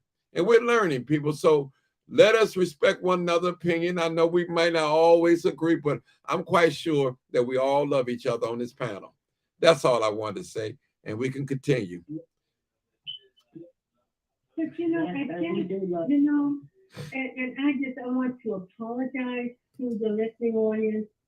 And because I'm an elder, I just want so much to pass this information on to our young people so they won't continue to keep making the same mistake. That's right. We have to change the narrative. We cannot go forth with the same narrative. We cannot teach our young people this. We cannot give our young people this impression. We have to empower them. young people, black people, we are powerful. So if I talk over someone, it's because I'm so passionate and I so much want to see the condition of my people change. It pains me. It's painful to know and to see what's going on with our people today. That's hurtful to me. And so all I'm saying is that we've got to look at, I don't think black people, we have not been conditioned to look at the money. Dr. King talked about the civil rights movement. The civil rights movement, well, we didn't add an economic piece to that. That's right. That was an economic piece. And that's why we're where we are today. So what little I have to offer, I just want to put it out there. People, these are your tax dollars. These people are not giving us anything. These are our tax dollars. So demand from Dallas, demand from Brandon, demand from whomever. Let these people know. No, you will not get our vote. You're gonna take that tip money and you're gonna open up these schools and put some vocational schools. Lori Lightfoot spent $37 million over there at that school for these immigrants to be housed. $37 million. That's not her money. 900 million. $900 million. She could have opened up a trade school over there. A welding, a plumbing, a painting, a carpentry, air conditioning, electrician. Our children need trades. Our children need jobs. So if they get some training on how to become an electrician, they can open up their own company. That's what the white boys are doing. That's what the Mexicans are doing. That's what the Haitians are doing. Our people were doing that before. Our people were doing but that. I want them to go back and start doing it again. Without the politicians, we can still do it without them. We cannot let them pick our money. Yeah. Well, we can't let them pick our money. And Dara said something very profound, the economic piece. The economic piece in Black Wall Street, where we had our own business. We would shop with each other. We loved each other. We had our own hotels, and we would go to Big Mama's restaurant. Now, every time somebody want to eat, they go downtown to the white folks restaurant. Do for yourself. And that's simple. And that's simple. All these that doesn't have nothing to do with Brandon or Paul, Dallas. We spend our money with all these Koreans and Arabs and Jews and everybody that has nothing to do with government. Sometimes I'll look in the mirror at ourselves, and we're our enemy, and we can be our friend, and we can solve our problems with or without government. You got millions of dollars passing through the ghetto and going right out of the ghetto into the white folks' banks. So we got millions like way up there to say that money is supposed to be circulated in the black community 7 times before it goes out. We always shopping with somebody else. Now we're looking for the government to give us reparations. You never did it. Pray. Yes, Brother George, can I say this one thing? Everything that you're saying, I agree with you. I'm not never going against nothing you're saying. Like I said, do for self, circulating the dollar in the black community as other communities do, and all of that. But at the end of the day, Brother George, you have to recognize this. No matter if we're doing for self, if we're circulating the dollar in our community, we are still paying taxes on this money. And our taxes are still going unrepresented. You see what I'm saying? Yeah. So at the end of the day, we still are faced with the issue of taxation without representation until we pull all the way out of this system. And we're not at that point where we are totally separate. We're still spending their money and they're still taxing us. But hear me out, brother. But just hear me out, brother. But just hear me out. Because I listen to you now. I ain't interrupt you. I didn't interrupt you. But what I'm saying is, I agree with everything you're saying. But at the end of the day, it don't make a difference. We're still being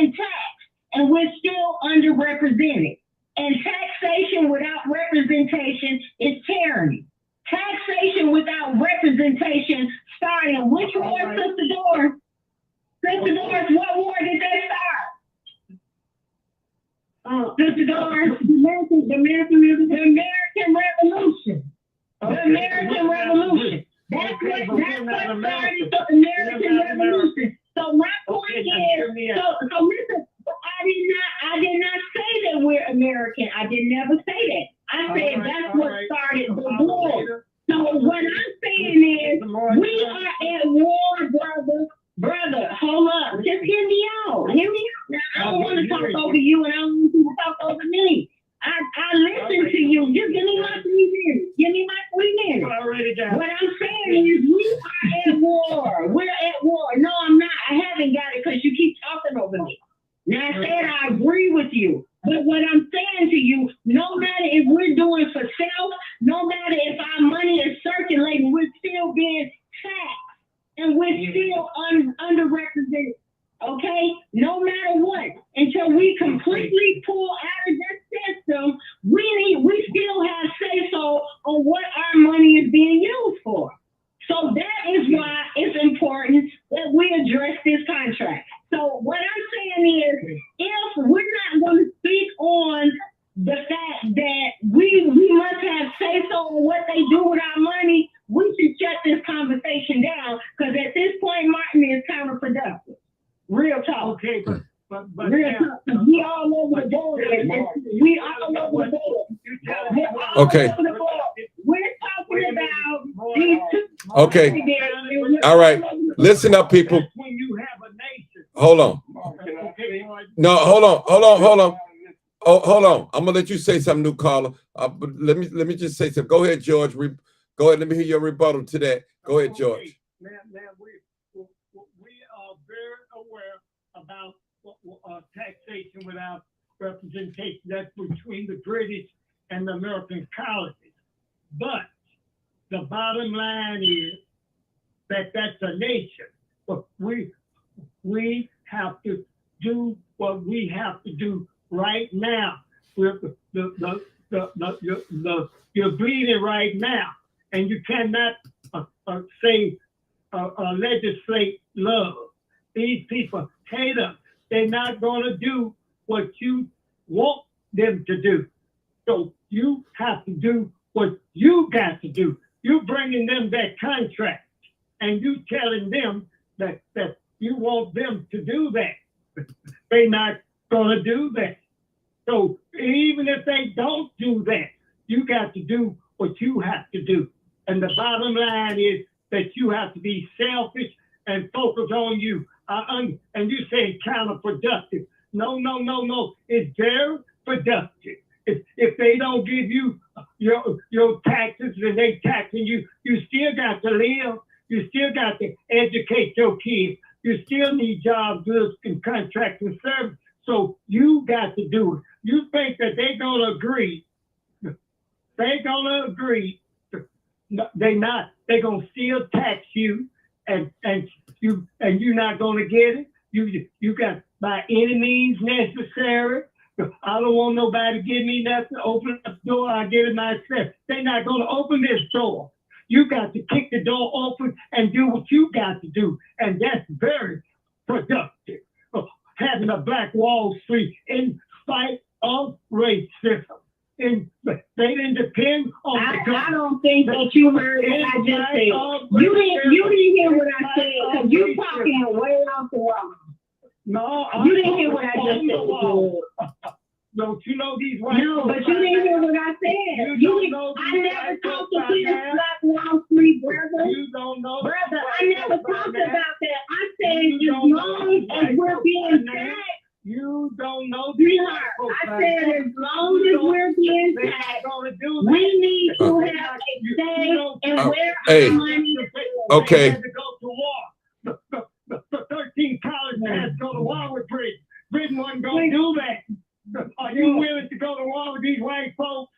Are you willing to do that? We are already at war with white folks. George, you ain't noticed that? Are you? Yeah, you at war. You at war with the Asians. You at war with the Hispanics. You at war with the whites. Did you know what you have to do? You got to focus on. Okay.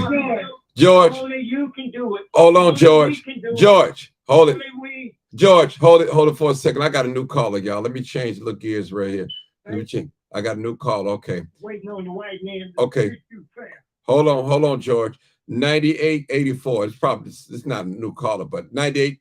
Go ahead, 9884. Yeah, I could, for some reason, I couldn't be heard. I've been listening to this discussion Okay. for some time now. Go ahead. You haven't talked, Will. Go ahead, Will. Okay. Listen, do me a favor. Hold on, Will. Hey, y'all, I'm gonna give Will 3 minutes. Even if he says something that you don't like or don't agree, he's been waiting. He haven't said anything. So I got to give him at least 3 minutes without any interruption. Go ahead, Will. Go ahead. I got to be fair. Go ahead, Will. First, we don't really want separation because I've been pushing even the George to time to go to Africa, George. So America is never going to allow black people to do anything in America. But folks don't want to do nothing with the taxes because if you don't like being taxed, what started the revolution was people stopped paying their taxes. That was the tea tax. And they've been paying. Involves the tea tax. That's right. So if you ain't willing to separate, you talk about this separation. But the only way you can separate from white people is to leave America. You have to separate yourself from white people, but you're scared of going to Africa. I came back because I'm the director. I came back to America because I'm the director. George, can you be quiet for a second? I came to Africa because I'm the director of repatriation. I've been pushing people into Africa for the last 15 years. I was in Africa in 1998 when we opened the door, no return. The reason they had to open it, the thing in Ghana was because of the work that we did when we created the Ghana Festival in Chicago. Because we know our people are stuck in a mentality, but at the same time, because our people are scared of Africa, we are here having to deal with this system. Now, this system has a structure of government. So if you're going to deal with this system, you have to understand how to deal with the structure of a government. And therefore, if we talk about the Board of Education, we have to take over the superintendent because that dictates what happens to your Board of Education. If you talk about the police, you have to take over the superintendent of police. Talk about the parties, you have to take over the parties, the superintendent. Those are the ones who make the policy control everything up under it. So I think that when you say you want a mayor, you got to say, well, these are the departments that we want. We want this department. We want this department for our support. Because that's what, if we say, okay, I want the business department, then we know all the contracts come out the contract department. We say we want education, we want the education contract department. We want to be department, so we can pass that money out. But what I'm hearing is that we don't understand that at the end of the day in American politics, how it's ran and who control and how you either control or discontrol. Harold Washington had to learn, and I think that we have not looked at and really studied Harold Washington in terms of how he took over his how he was able to take over his situation. Because with certain work that we had to do around Harold Washington to make it happen. Yeah, Harold Washington got elected, but remember the first 2 years he was in office, he controlled nothing. City council was whipping on Harold's behind. If we not took our case in the federal court and drew those maps that proved that black people were more black than they were saying it was here. Because you have to understand that in the census tract since 1870, black people have been undercounted. We forget that they used to count us as 3/5 of a man. That's right. At what point did they get us back to a whole man? So the numbers that they've given us historically, that's why I tell you, Martin, no, we have the votes here. The question is, our people have become so discouraged because the politicians who have been leading our communities have not been able to produce anything but them good checks for themselves. And so they really have no interest in politics because they ain't getting us for them. Because in the last 30 years, my friend just wrote a book. He said it's about Chicago politics. The name of the book is Buy My Vote. Because we started getting our votes down to, you don't pay me, I don't work. Yeah, you work one day, they pay you for working election day, and they don't know if talk to you again for 4 more years. Because that's how we've been chopping ourselves off. You know, we don't get paid, we ain't gonna work election. You don't pay me, I ain't working. That's the rap on the streets. And so once they pay you that little 1 day pay, they don't think they owe you nothing else. I paid you. That's all you ask for, to be paid on election day. So one, our community got to stop using themselves for just this little short money game. Two, you have to know what departments in government you want to go after. It just can't be, we want a manifesto, because the manifesto is just too wide open. You got to say what departments you want in government to control. And so that's what I think it'd be more precise. That's why I said, if it was a media, I didn't hear about it. I'm in the Black community. Right. Even though I live on the north side, you know, in my ward, we have a Black alderman, and we have a Black state representative on the north side of Chicago. Nobody came over and talked to us Black people. Okay. Well, hold it right. Will.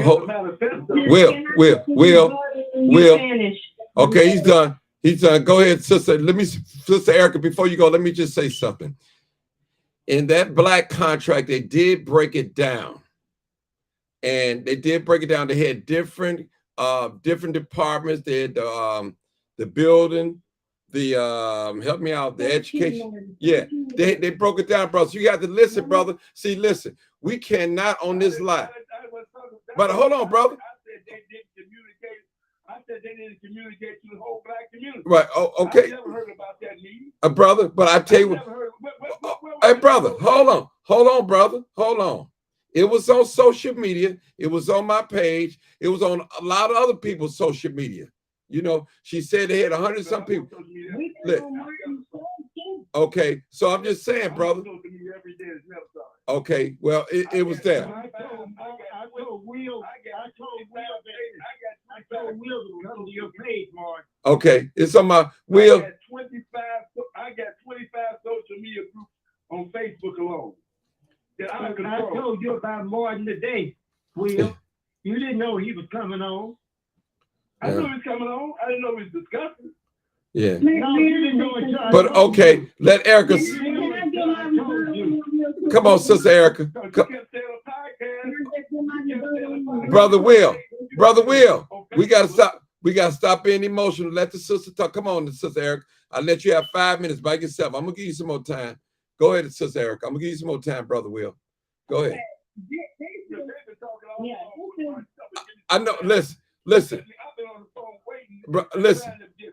Brother Will. Hold on. First of all, Will. Let me say something. I only invited 3 people on this live.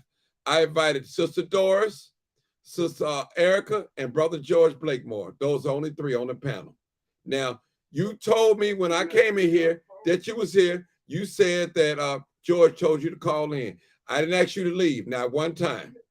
I didn't ask you to leave. Now, George, did I ask you to come on and hold on? But hold on, brother. Hold on, brother. You can't overtalk me. George, did I ask you to come on here today? George Blakemore.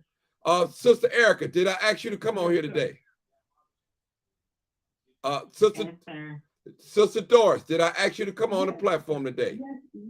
Okay, Will. So basically, Will, you're a guest, brother. I'm not going to let you dominate the thing. You know what I'm saying? I'm sorry, brother. No disrespect. You know, no, I'm just saying.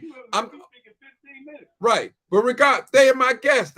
They're gonna speak. I'm gonna give them priority over you, brother. You said dominate, sir. I've been dominated. Right. Right. Okay. I said I'm not gonna let you allow you to dominate. That's what I said. Okay, go ahead. Okay. Okay. Sister Erica, come on. And I told you I was gonna come back to you, Will. Come on, Sister Erica. Okay. Sister Erica, go ahead. Yes, sir. Well, Mark, I just want to just make this clear to the listening audience, because we're all over the place and we're talking about what happened in the past and, you know, what we need to do and what, you know, we're talking about what we're confronted with. Okay. And I know that voting is not going to free us. We understand all of that. But the fact is, we are in a white supremacist system. And what we're doing is trying to fight it the best that we know how. What we have presented, like I said, we hear this every 4 years from our people. What's in it for Black people? Now that a few of us have got together, and when I say a few, I mean me and Sister Doris, we came together and we came up with this idea, and it is based off of Harold Washington's policy. If anyone out in the listening audience or the guests, if you want to go and find out what about the 30% policy, look up Harold Washington. He wouldn't allow people to do business with the city of Chicago without including 30% of his people, giving contracts to his people. This is just the way he operated. And we duplicated that, but we added a little more to it. So stop trying to attack us.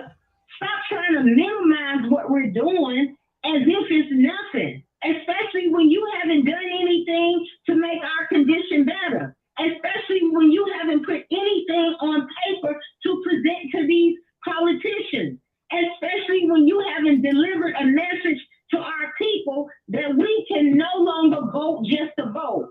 In order for us to give our votes to anyone today, I don't care if they black, white, red, brown, green, yellow, purple. I don't care who they are. In order for us to give them our votes, they have to give us something in return. That's the whole thing in a nutshell. All this other stuff about what they did in Black Wall Street, yeah, we already know that. But what are we doing today, right now?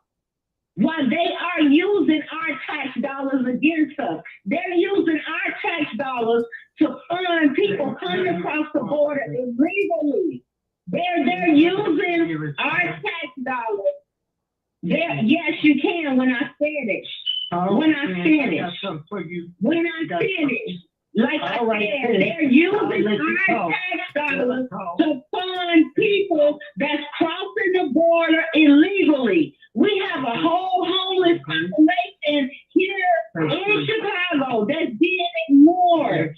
Okay? That's why. Let me tell you why that's happening. Because in the housing department, Sister Doris, do you have those numbers for the housing department? The percentage of white, the percentage of black, and the percentage of Hispanic.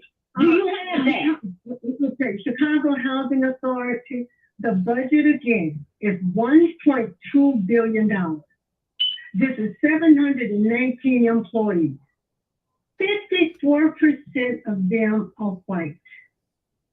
13% of them are Hispanic, and 12% of them are black.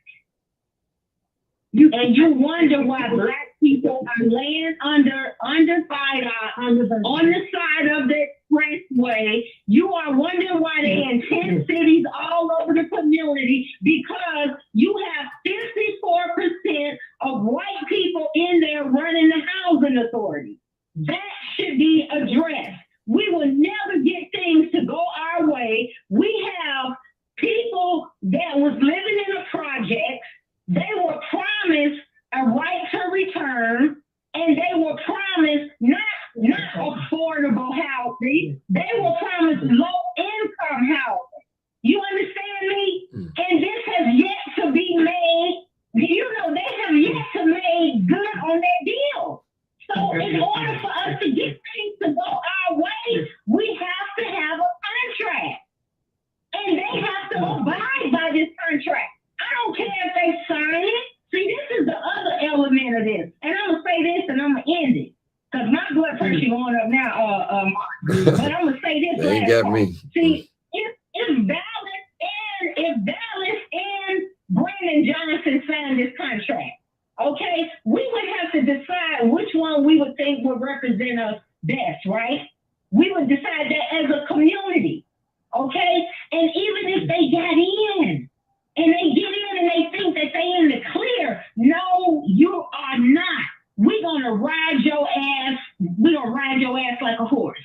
I'm going to tell you like that. If you think you're going to get in there and you're going to do the opposite of what you say you're going to do, we are looking into it right now, how to recall a mayor. And we are also looking into how to recall J.B. Pritzker for pushing this pedophilia on our children. We are not playing no more. All the days of playing, we don't want to talk about what happened in the past. We're dealing with what's happening right now. And if people don't understand that, they want to keep trying to minimize what we're doing and downgrade us and attack us. Guess what? I'm putting God first. And God, we already got the victory. Our first order of business was to get Mayor Lightfoot out of there. And she's out of there. Okay? Our second order of business is to get our people to stop voting just to vote. Get something in return for your vote. And that's it, and that's all. We don't need to keep going back and forth about what happened in Black Wall Street and what happened in 1919 and all that. We're not there. We're here in 2023. Okay? Let's deal with what's going on right now. The reason you're in the shape you are in 2023 because you didn't learn from the past and your ass gonna stay in the same condition. You got to look back to move forward. You got to look back. That's why the ancestors pray. Just keep praying till your hour. You got to look back. The blacks were doing better back then than your ass is doing now. So don't talk about the past. Don't go there. Don't go there now, because they had more than you have now. You got more sense with your contract. Just do it. We're going to see how it's going to play out. They had more in Black Wall Street. You don't have nothing to say. Don't go back. You're going too far now because you don't have nothing. Look at the You didn't deal with too far, George. It's nobody from Black Wall Street standing in front of you right now. You got Sister Erica and Sister Doris standing up for Black people. I don't see nothing that you can do, George. Oh, y'all. Hold it. Hold it. Hold it. Hold it. Hold it, y'all. Hold it. Hold it. Hold on. Hold on. Slow down. Slow down. We wouldn't be here if we followed the past.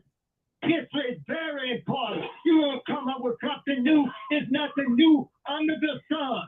Nothing is new under the sun. What did I just say, George? You study trying to attack somebody. George, you study trying to attack somebody. No. George, you are being counterproductive, George. You study trying to attack somebody. We are doing something good for our people, and you study attacking us. You don't have. Okay. All right. You young. You're gonna come up with something new. Nothing is new under the sun. Nothing is new under the sun. You come tell me Black Wall Street. Yeah, get to Chicago the way it used to be then. Say better schools. You're gonna come up with a new idea. Oh, okay, nice lady. I hope it works. Pray. I hope they obey this contract. I hope you're innovative. I hope you're motivated, and I hope you succeed. Okay? You know, Yeah. You know what? George. The same type of Negro mindset that went against the same people George. that built Black Okay, Sister Erica. It was the same Negro that said that they couldn't do it. Okay? Okay. You got that same mindset telling us George. George. Okay, this is what we're gonna do. This we're gonna do it. Hold up. Hold on, George. Hold on. We're gonna let Sister Doris talk right now. Come on, I can't y'all running my blood pressure up. It ain't running up now, but Sister Doris, come on. Nobody speak but Sister Doris. Come on, sister. Go ahead. I didn't come on this show, nor did Erica come on this show. No, George come on this show. Well, we all got to work together. Let's not talk about the ancestors didn't do nothing. Yeah, Okay.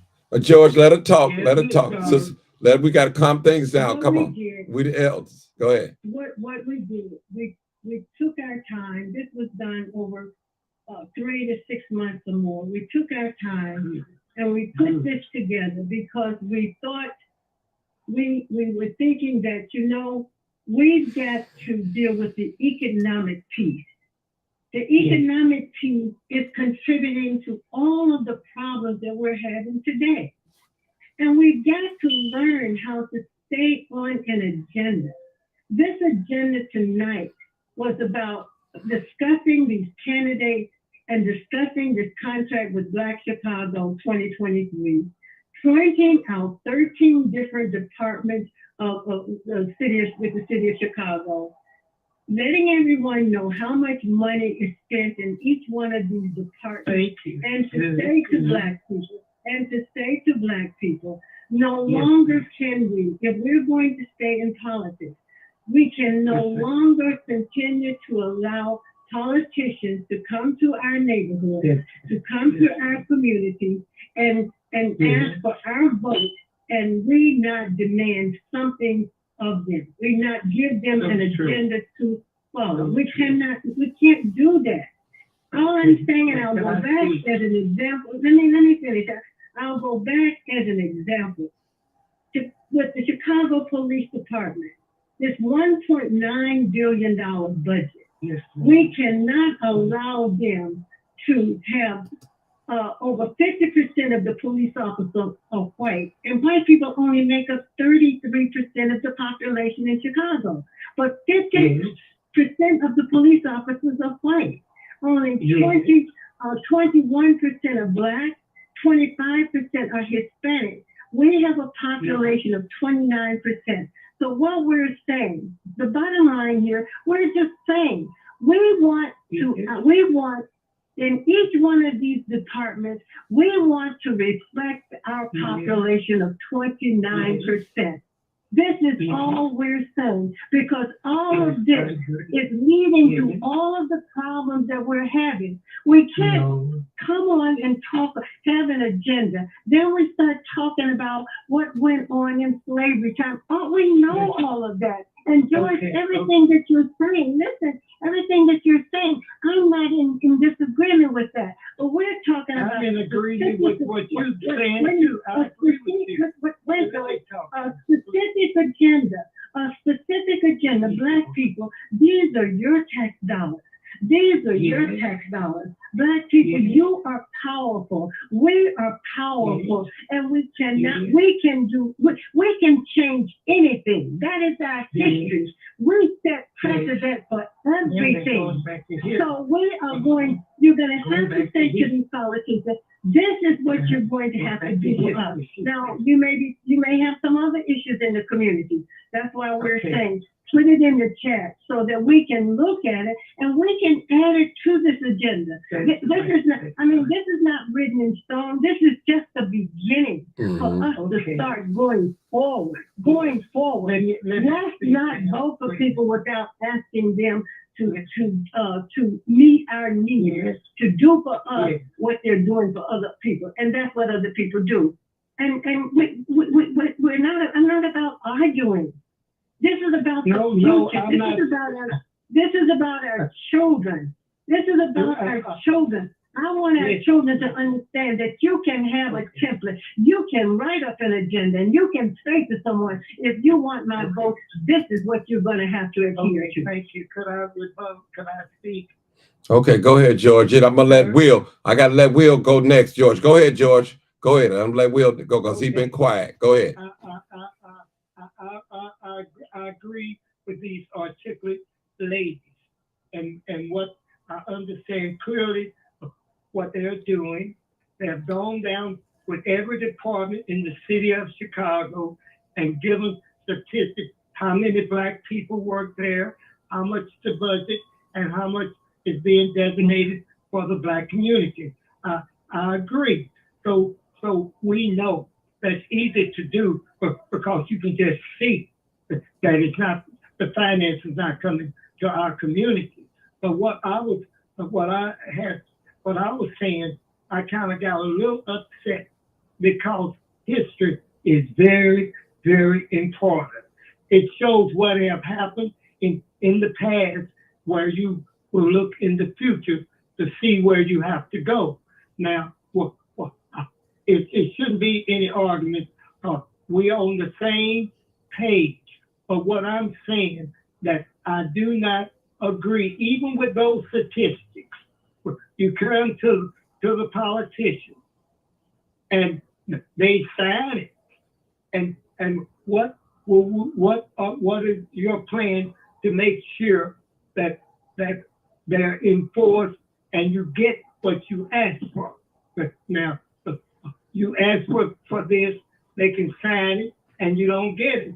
Then what will you do? But something that I've been trying to emphasize, instead of the taxes, all the money. Have you ladies seen how much money leaves the Black community by the way you all spend your money for your hair? You're spend your right. money for your food. You spend your money for all these things, and do what return do you get when other people are getting money? The same thing that you're demanding for the government and the politicians, you demanded for business in your area. George, may I And just what you may I have to say do one thing, George? May I say one thing? Sorry, I heard your little sweet voice. Okay. So strong and so tenderly giving us a tender loving care. Just your little voice like a little angel. And maybe I'm coming in like a devil. Well, I'm saying at the same time you're demanding the politicians. Have an agreement from the Black people. Each one of us look in the mirror and say, what can I do? What can we do to keep this economic this money in our neighborhood? Now, We can do that in addition, George. We can do that in addition. I listen to your little angel voice now. I'm All sorry. these statistics. You know that I go to city government all the time, and I listen, and I just don't go down there and just be talking, and I learn. What you're saying is correct, but it's another element. You have to bless you. And the way you can bless you is put responsibility on us. But you should have the statistics, how much money we spend with white folks for wine, beer, marijuana, drugs, how much money we spend for food, how much money do we spend for hair and nails and service station, our cars and mechanics, all of that money. We have to do it all. And we got to do it together. So we just can't stay focused on these various departments. What your statistics are true, but I challenge you two ladies to, okay, whether you, right now, the food that you got in your icebox, the shoes on your feet, and some of you ladies were so nice. I met one of y'all was buying toilet paper from a Black man. Good, but that toilet paper come from a white, and the Black one said it. But y'all was still buying that paper that time you came out to a Carolyn thing with Misha. I watch you ladies, and I think that you all are great, but it's not too late to even be greater by bringing these other things in. And I kind of got a little upset when you say history. That's in the past. Black Wall Street in the past. That's old time. That's new time. That these old people had safer communities that without the government.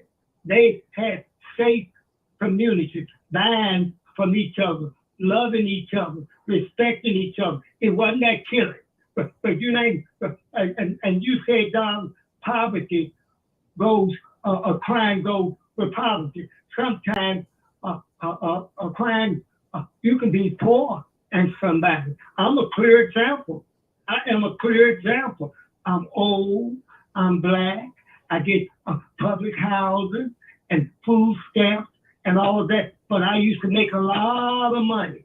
Food and money soon get caught. I'm trying to let my young people know, don't be foolish, go into business. I never started getting public subsidies until I was 75. Now I'm 81. And we can make money. When money comes in your hands, you can control that money. You pay taxes.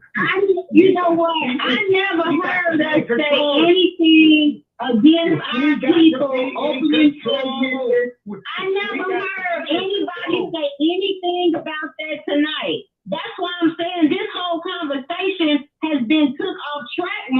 Yeah. This is Yeah. what Sure. everything that, look, let me tell you something. I watched George. I look at George videos like every other day. George is down there in City Hall. George. raising hell George. about what's going on in George. Chicago, about George. being cut George. off, about not you going through the whole winter last year. Ho-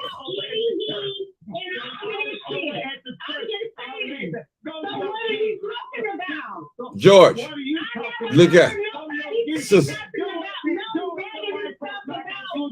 Hold on, George. George, let me say something. I need to speak, both of you guys. I need to speak. Let me say something. George, George and Erica. George, I need to speak, George. George, I need to speak. I need to talk. Let me just say something. Let me say something to both of you guys right here. Okay, now, in my heart, when Erica was talking about what happened in the past, she wasn't discrediting the past, but she was only saying that don't use the past to discredit what we're trying to do now. That's all she was saying. We in 2023. That's all. I know, not you. Hold on, George. Hold on, George. I'm just telling you. I'm just speaking. I just want to tell you. And I know Erica personally. You know a person. I know. But listen, George. Listen. One thing I can say both. Okay, you guys are both smart. I know that. But let me just say that. I understand what you said. We should never throw the past out of it.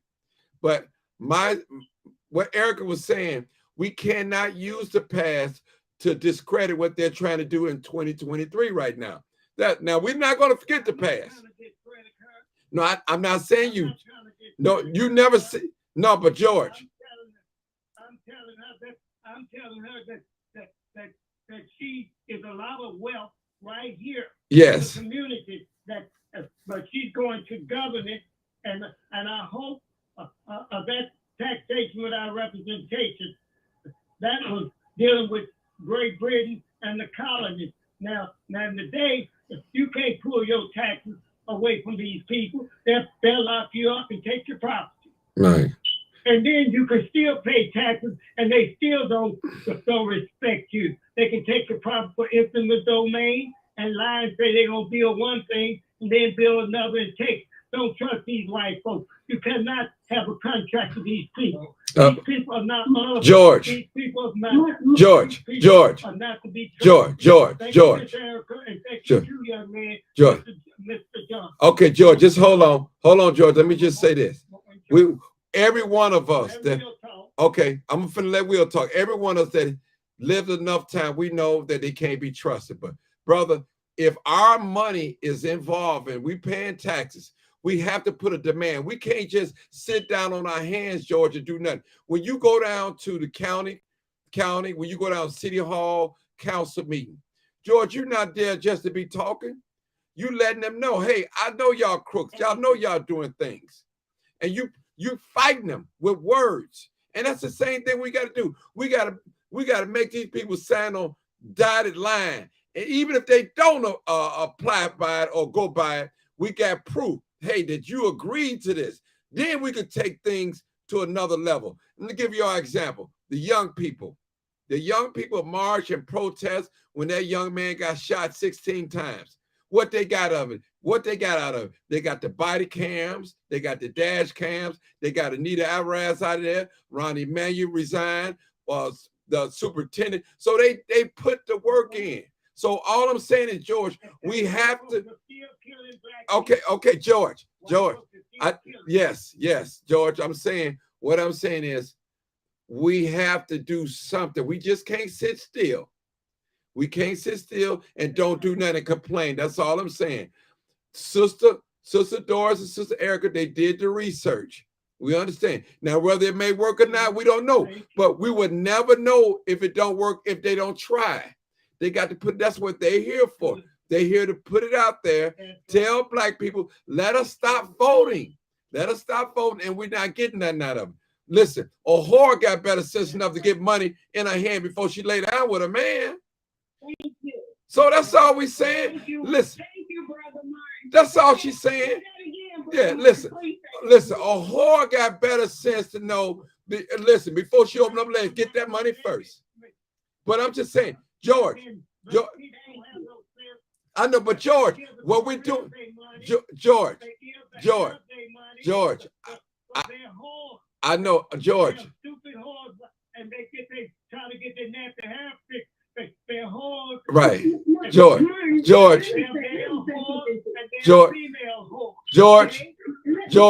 let's, Doris, let me let Brother Will, let me give Will a chance. I'll give him 5 minutes. George, give Will 5 minutes. Will, give George, let me give Will 5 minutes because he's been real patient. Come on, Will. Nobody, please don't interrupt him. Go ahead, Will. But I think that our community is dire straight because I think that, you know, even though we live in America, we really still don't understand America.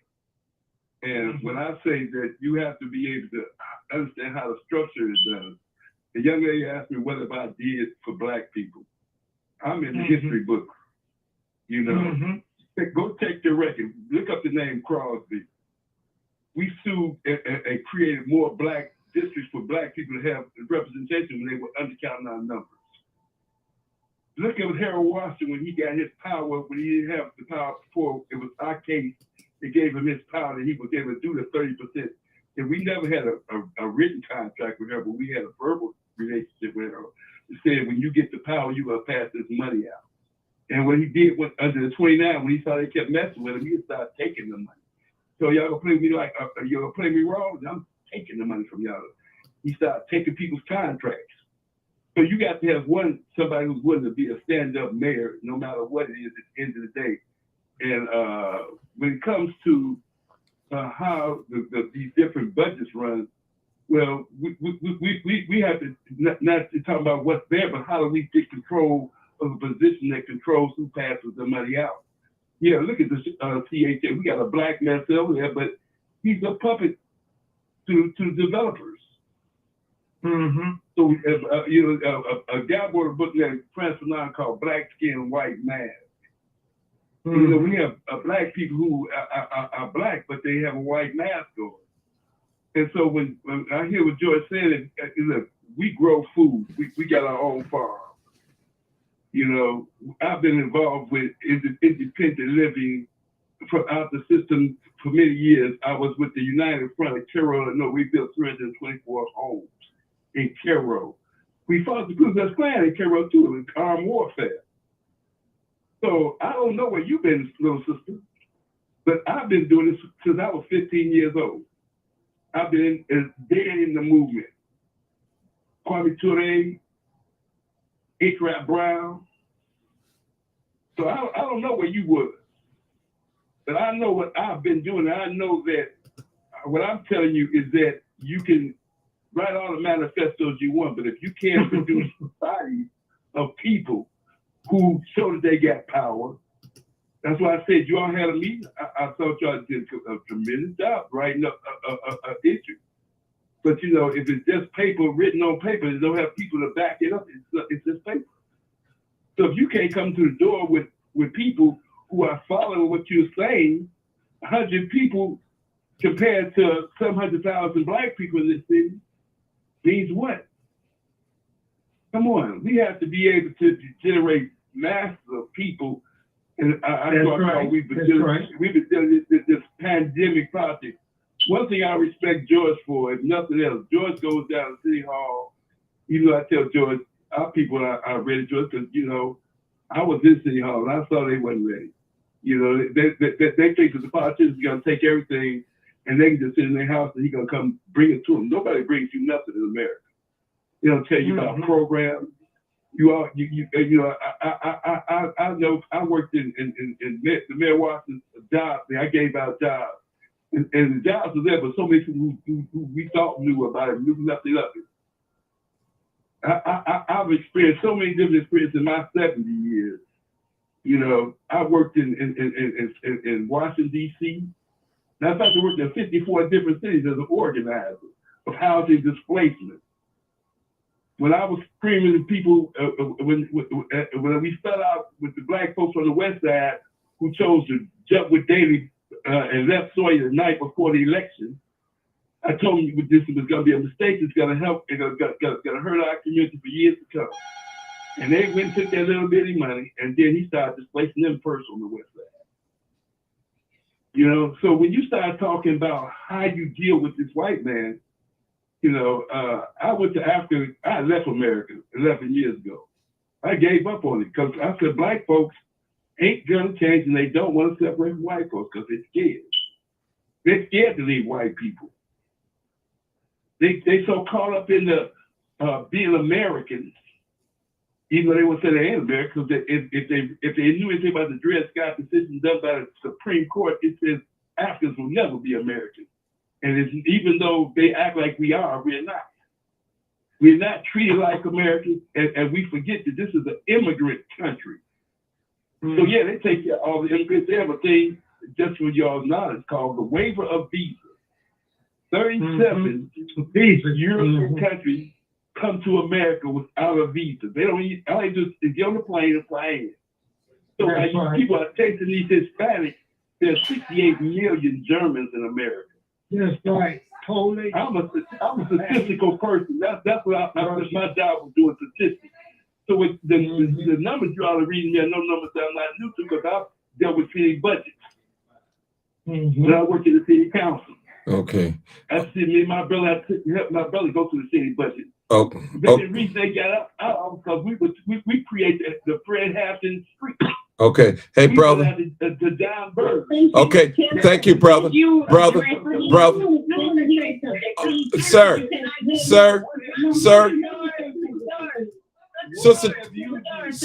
Sister Doris is next. Okay. Sister. Okay. Okay. Come on. So then, Sister Doris got it. Okay. Everything you saying. Okay. I give you your badge and your stars and all that. Okay. So, like I said in the beginning, instead of you all attacking us and trying to dismantle what we're doing, but just hear me out. Just hear me out. Brother. Brother, listen to her. I let you talk about 6 minutes straight without an interruption. So just give her a minute, then I got to go, Sister. Okay, brother. Okay, just I get. Oh, okay. Come on. Come. You attacking me now, and you don't even realize. You attacking me right now, and brother, all I'm getting ready to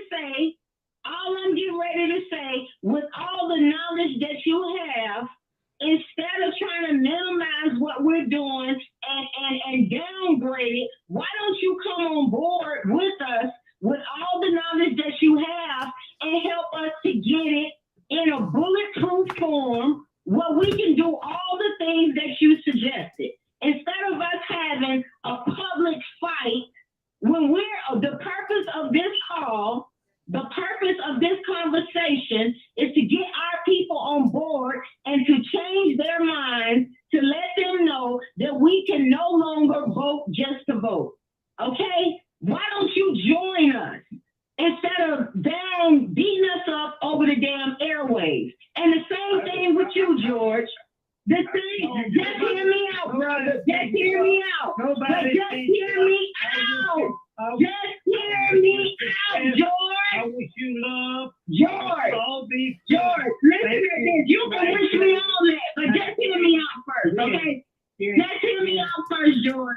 Just hear me out. Because, see, listen to this. I look at your videos all the time. I see you down in the city hall, raising hell, calling people all types of names.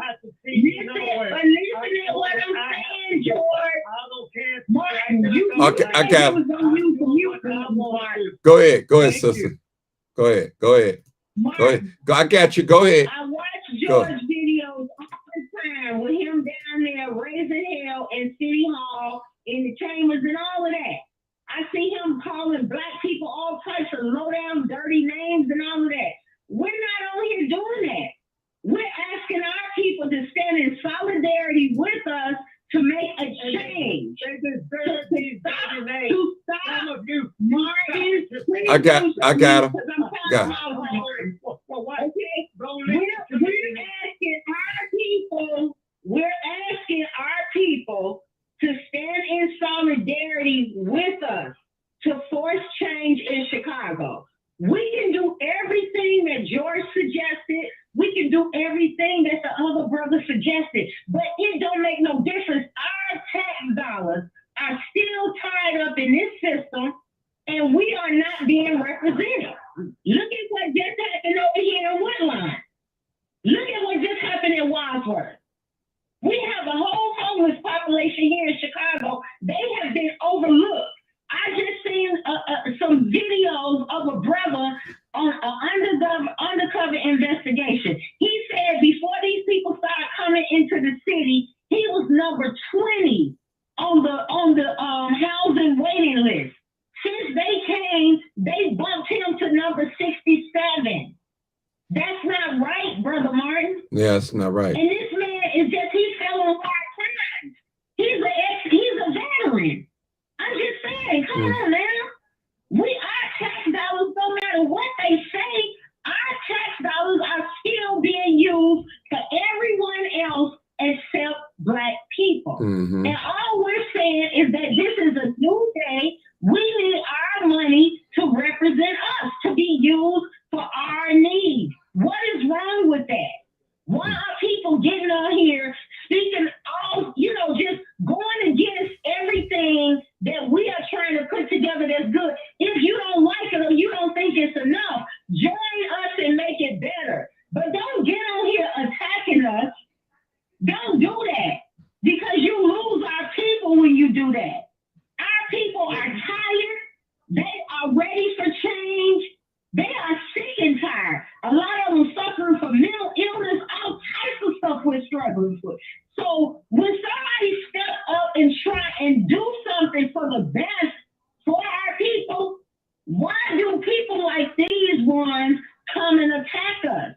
What in the hell is wrong with us that we don't even recognize when somebody is trying to do something good? What the hell is wrong with us? That's the problem that I'm having. Why would you, come on now. If you see something wrong, you say, well, sis, I see that we can do this better. We can do it. We'll talk about it. We'll talk about it. We will talk about it off the damn airwaves. We're not going to go back and forth and argue about this shit on the airwaves.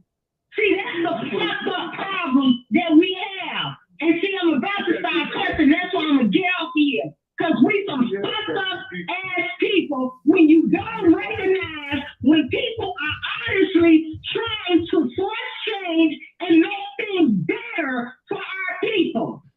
Don't get out here fucking attacking us when we're trying to do something good. Because in my mind, you a fucking agent.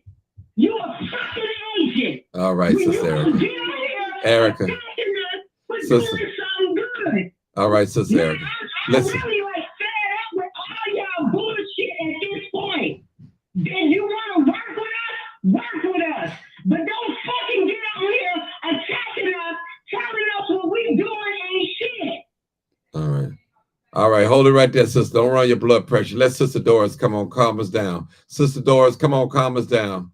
Sister Doris, come on. You know what it is? Come on. It saddens me, and it's very, very unfortunate that we cannot come together on anything. This is what you hear all day long in WBO. Black people attacking one another, Black people criticizing one another, instead of coming together and trying to work with each other, because we're all in this boat of racism and white supremacy. This is very, very sad. And it really, really saddens me. All we are trying to do is change the narrative. Say to politicians who are coming to you, asking you for your vote, give them an agenda. Do not go forward, not presenting an agenda to these people. Teach this to our young people. Let's try to be an example for our young people so they won't continue to do what we are doing. It's very, very sad. And George, I just want to share one thing with you. What you were saying about how we spend our money with other people, you're absolutely right. I have an organization. It's called RRGBC, Repair, Restore, and Grow the Black Community, rrgbc.org. We come on every Wednesday night. We bring Black business people on. And that's all we talk about is spending our money with each other. We are up to 1.2 or 1.3 or maybe $2 trillion. 98% of that money goes to everybody but us. I don't talk about what I do more, Martin, but this rrgbc.org, my girlfriend and I started this organization when COVID came. Because during COVID, 50% of Black businesses were lost. Guess what, Martin? We finance it out of our pocket. We take no money from anyone. We can't even get grants because we refuse to change the language from Black to minority. That's one of the things that I do in addition to many others. So, George, you're right. But we got to learn to stay on one agenda. We cannot continue to be all over the place because we're confusing our people. Everything that you brought up is legitimate. You're right. But we can do that another day. Let's come up with an agenda where we just talk about how much money Black people spend with everybody else and what they spend it on. I have that data. But we're talking about this political process that's taking place right here in Chicago. And all we wanted to do was point out to our people these 13 departments that your tax dollars are funding, but yet they're not hiring our people.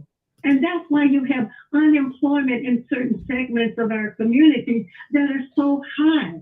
Black men not working, Black women not working, our young people don't have jobs. All of this goes back to these departments, the city government here in the city government here in Chicago. And I just want to add something else.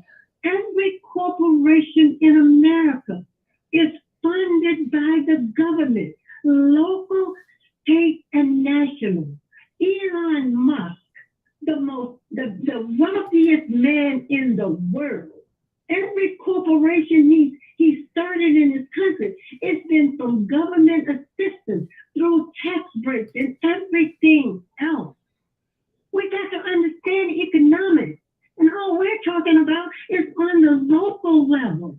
Just try to understand what's going on the local level. Understand that they're taking your tax dollars and white children only make up 10% of this population. But on that north side, they have the best schools. They have everything.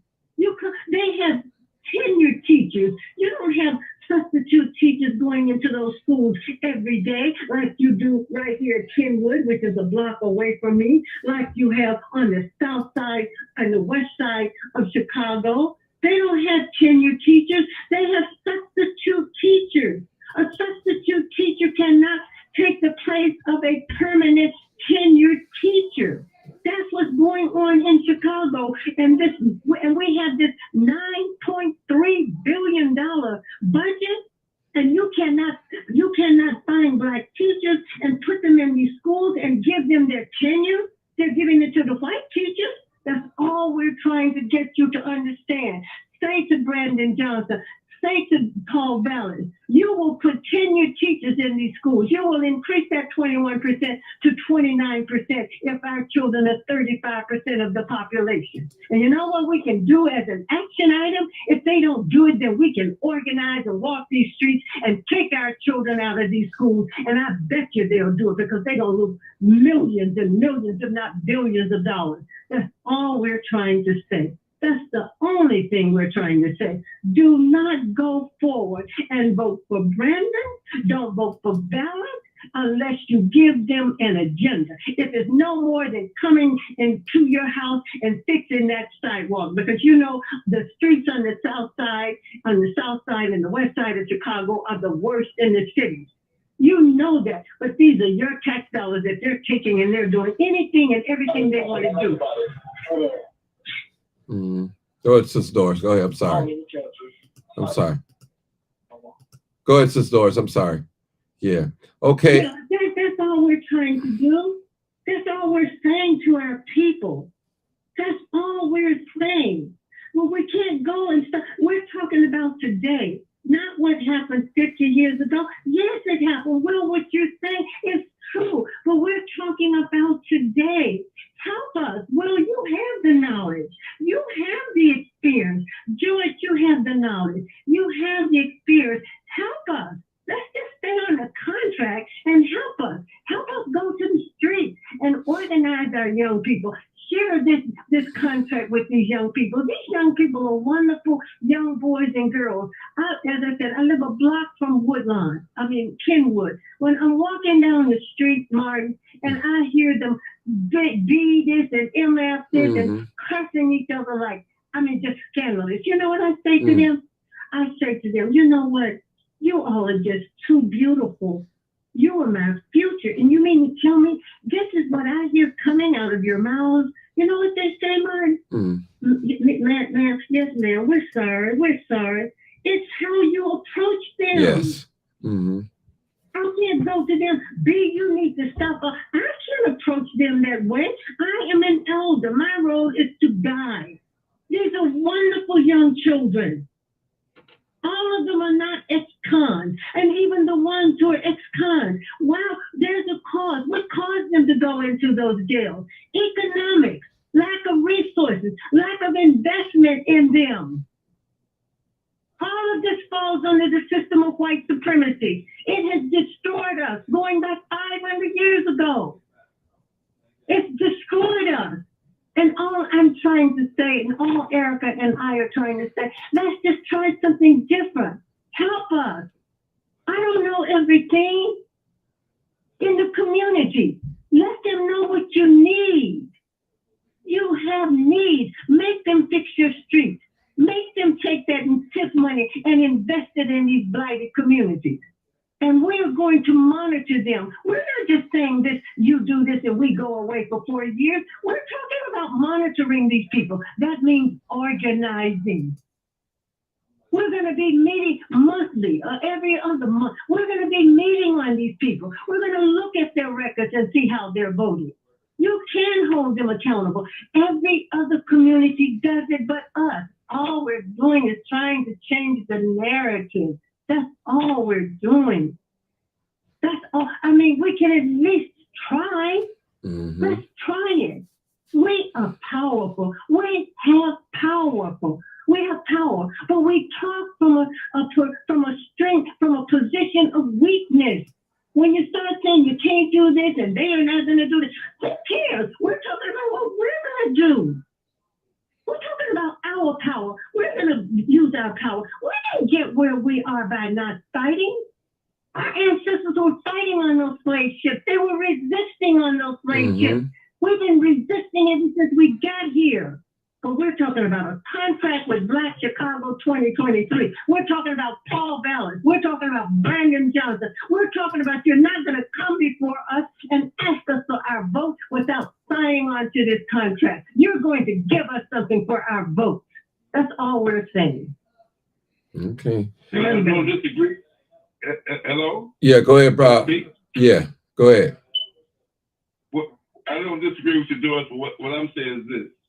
Is that I've attempted to give you my vision, and from the moment I started speaking, you talk about being attacked, I was being attacked. I remember when I began my conversation, more people jumped in before I even got my thought out. And the reason I say this because when we went through this with Harold Washington about what we wanted. That's why I mentioned that, Harold Washington, because when we got that 30%, that was something we had put on the table with Harold when he first ran. We weren't getting contract dollars out of the city. So like I said, it's nothing, George Roy would say it's nothing new under the sun. Yeah. I think that, you know, I think that this was, I saw politics 101. What? So when I look at politics 101, I'm clearly looking at it from a basic race issue in Chicago, because Chicago is a racist city. That's to me, first politics 101 in Chicago. Second, Brandon is a black man. So I have to talk to him as a black man to a black man. I don't expect nothing God is gonna do for black people. Yeah, you have all the manifestos you want. He ain't standing on no manifesto with black people. You forget that. So to keep mentioning his name as the final for me it just ain't real. Because the white man ain't gonna sign on. He's been the white man who's helped destroying us. So I have a problem with you all keep raising his name is like he gonna sign the manifesto. He ain't. That's my problem. And can I ask you a question? In my face. Can I ask you a question too? What do we do to get what we want? And that's the thing that why we're here, because we need to get out. We need to get something for our tax dollars. We just can't sit still on our hand. And I've heard you say earlier, you gave up. You gave up on a lot of people. But I heard you say that. But brother, the people are not engaged. Okay, brother, let me just say this. Okay. But let me just, brother Will, let me say this. Let me say this to you. I understand what you're saying, but everybody is not sold out. Everybody, you got some, probably the majority, but there is a remnant out here, brother.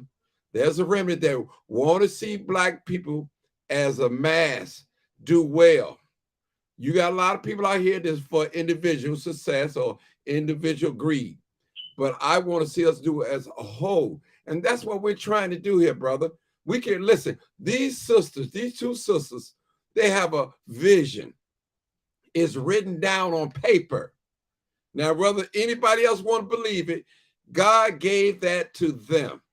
And they're coming on this platform, which I'm allowing them to get the word out. This is what we're trying to do for the black community. We know this is not no quick fix. We know that. They understand. They've been around long enough to know that this is not a quick fix. But see, the thing is, you got to admire these sisters for their ambition, for their fight, brother. You stop. I ain't got no problem with that. I know, but you got, listen, hold on, brother.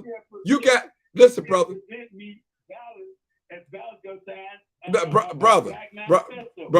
Brother, listen. Brother, if he don't do, they trying. You've given up. You on the sidelines right now. I'm just saying. You said it yourself. You said it yourself. I gave up. Since I became disabled, I just moved to disabled fighter. I used the CTA. Brother, I'm talking about.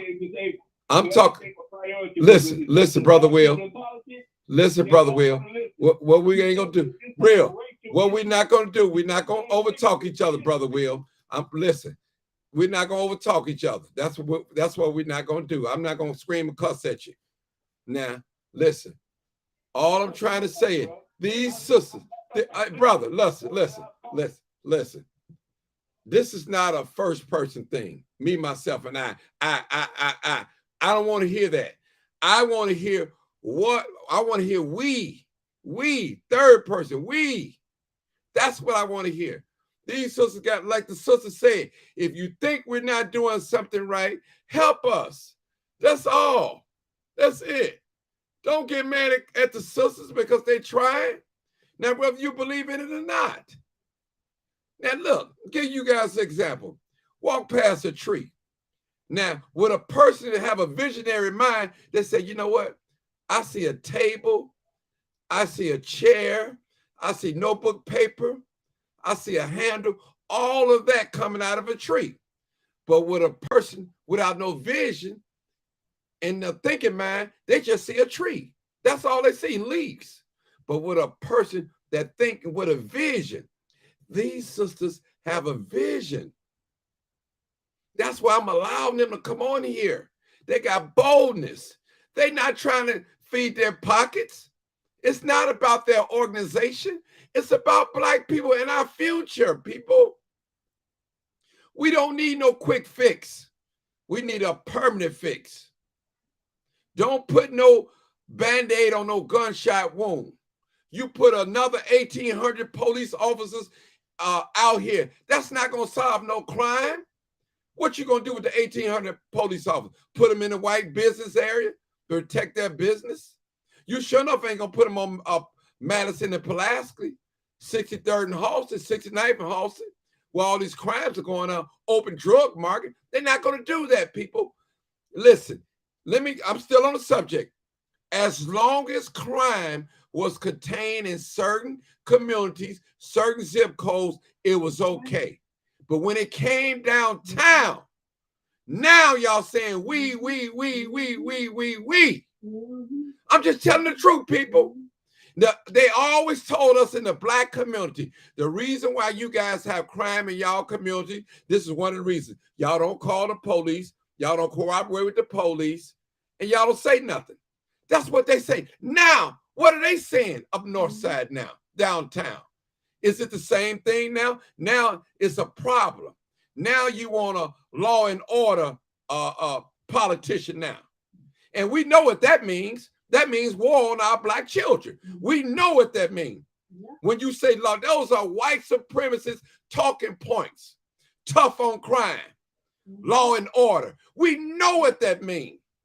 People, quit acting dumb. And I'm not calling you dumb. Quit acting dumb. This is not about individual success. And we thank God for that brother. He has accomplished a lot. But guess what, brother? You only good as your last accomplishment. You quit. You stop. These sisters are going. They'll keep going. And I love Michael Jordan. And Martin, Go ahead, sister. Go ahead. And Martin, we're not naive.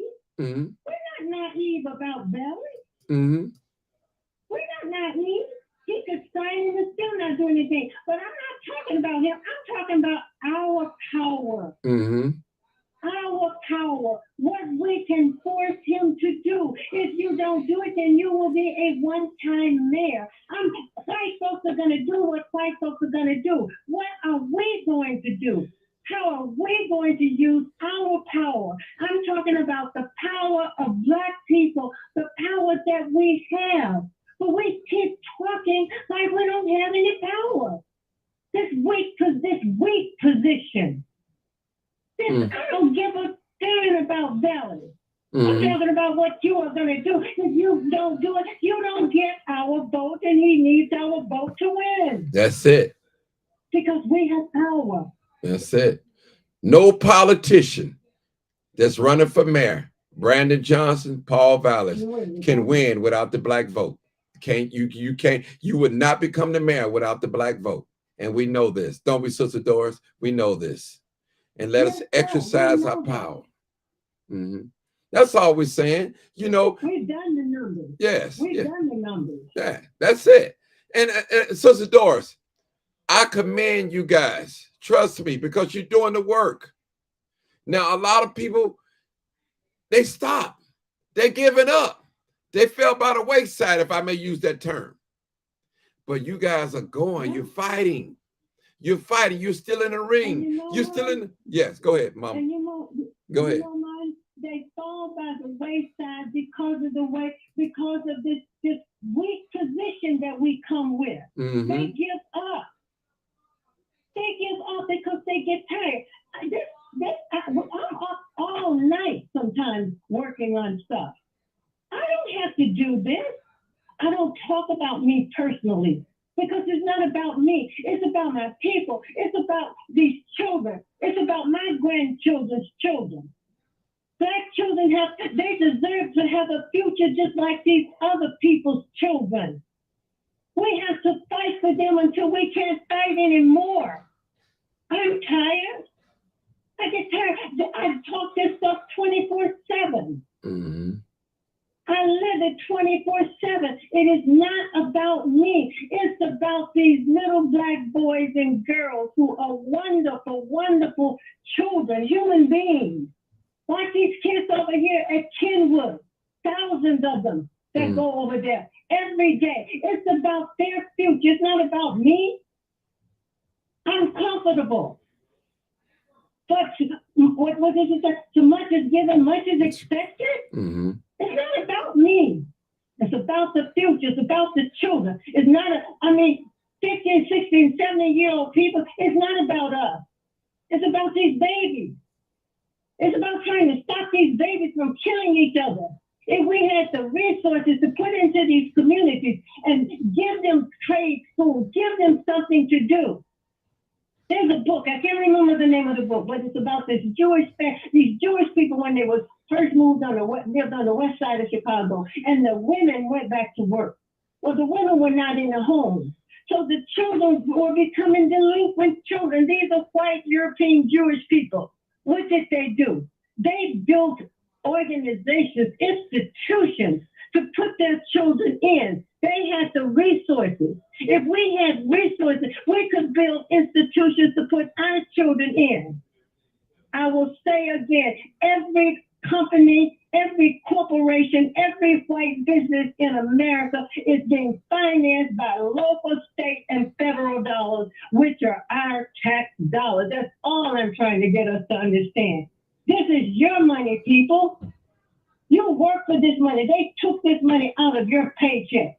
Make them hire more black teachers and put them on the south side of Chicago. Make them go and hire some of those tenured teachers that they get rid of under Rahm Emanuel, seasoned teachers who know how to handle our children. Make them raise that 21% to 29%. Teachers, social workers, psychologists, OT, PT, nurses, across the board. All these white teachers in this system teaching our kids and can't do anything with them. And when the little 8 or 9-year-old boy gets out of order, they want to put them in special education. How do I know? Because I was a counselor and that's what I handled. And I stopped it when I was in the system. It can be done. It can be done. We can start trying to turn this around like everything else we can start trying to turn around. We can do it. If our ancestors can survive that middle passage, I am standing on their shoulders. They survived the middle passage. They survived 240 years of slavery, 90 years of Reconstruction. And let's go into Jim Crow up to today. If they survive that, you mean to tell me we can't give somebody a doggone agenda? And say if you don't abide by it, then you don't get our vote. Mm-hmm. So we got to say it with strength. We got to say it with power. And believe it. And believe it. And those of you that fell by the wayside, you don't have no right to complain because you've given up. You've given up. This old scripture said, the race is not given to the swift or the strongest, but it's given to the one that endured to the end. And that's what we're doing. We're enduring. We're enduring. And listen, I thank God for all accomplishments that a lot of you guys have done in the past. And we don't want to throw them away. George is right. But right now, we're in 2023, and we got to make them happen right now. We need help right now. Trust me. And those of you that can help and not tear down, help these two sisters. I'm helping by allowing them to come on this platform free and tell us what we need to do and what we ought to put on these, make them sign. Trust me. All these politicians have ever done, Sister Doris, come by and lecture slide with us, come to our little picnic, come in our church, and and dance with us, and we think they okay. That's it. Kiss the babies. Yeah. And take photo ops. Oh, he cool. She cool. Mm-hmm. I'm gonna vote for him. He one of us. Mm-hmm. It's all a game. Mm-hmm. It's all a game that's being played on ordinary people.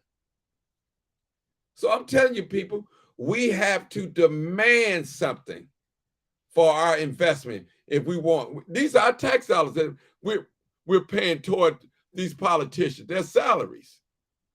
We have to demand something. Look at Inglewood and look at Roseland. Look like a bomb came through there and somebody dropped a bomb on them. All mess up, vacant lots, vacant buildings, poverty everywhere. 250-some churches in Inglewood. Look at all the crime, all the gun violence, drugs, prostitution, all that, people. Liquor stores, foreign-owned stores. It's real, people. It's like that. And we continue.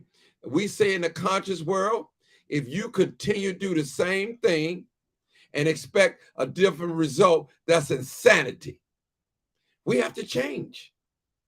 Whether we want to believe it or not, they'll sign it, they don't sign it. We got to present it to them. We got to let them know we're watching. And we demand something for you, from you, if you get in the office and if you get our vote. I'm with you, Sister Doris, on that. I got one more caller. Help us set up a forum. Help us set up a forum and have them come and speak to the people pertaining to this agenda. I will do that. You know, I got the equipment to do all that. I will do that. I will help. Yes. Trust me. I got one caller. Let me just take this little call. I don't know what they talking about. Area code 912. You've been holding on for so long. 912. Did you want to say something? Because we've been on here almost 3 hours. We have been on here. What's going on? What's going on, Martin? Go ahead. I'm gonna give you. I appreciate your patience, Sarge. But it's been a heated debate. We really wasn't coming on here to debate, but we're trying to get something going, brother. Something's on paper. All that talking, I understand. Yeah, documentation. Did you want to say something real quick? Did you want to say something? Being born and raised in Inglewood and getting up out of there and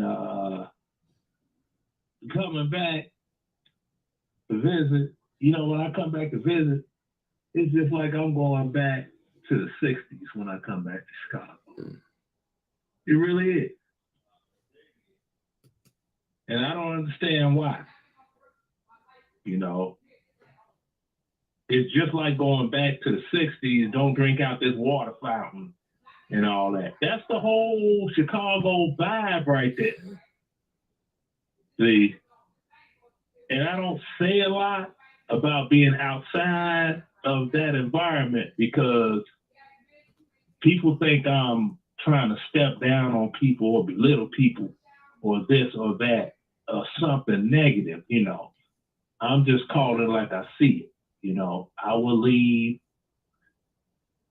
go back to visit, whatever, and with the way people express themselves, the conversations, everything going on, it's just like this is pre-Malcolm, Fred Hampton, Martin Luther King, you know, they got executed days. That same mentality lives in Chicago, you know?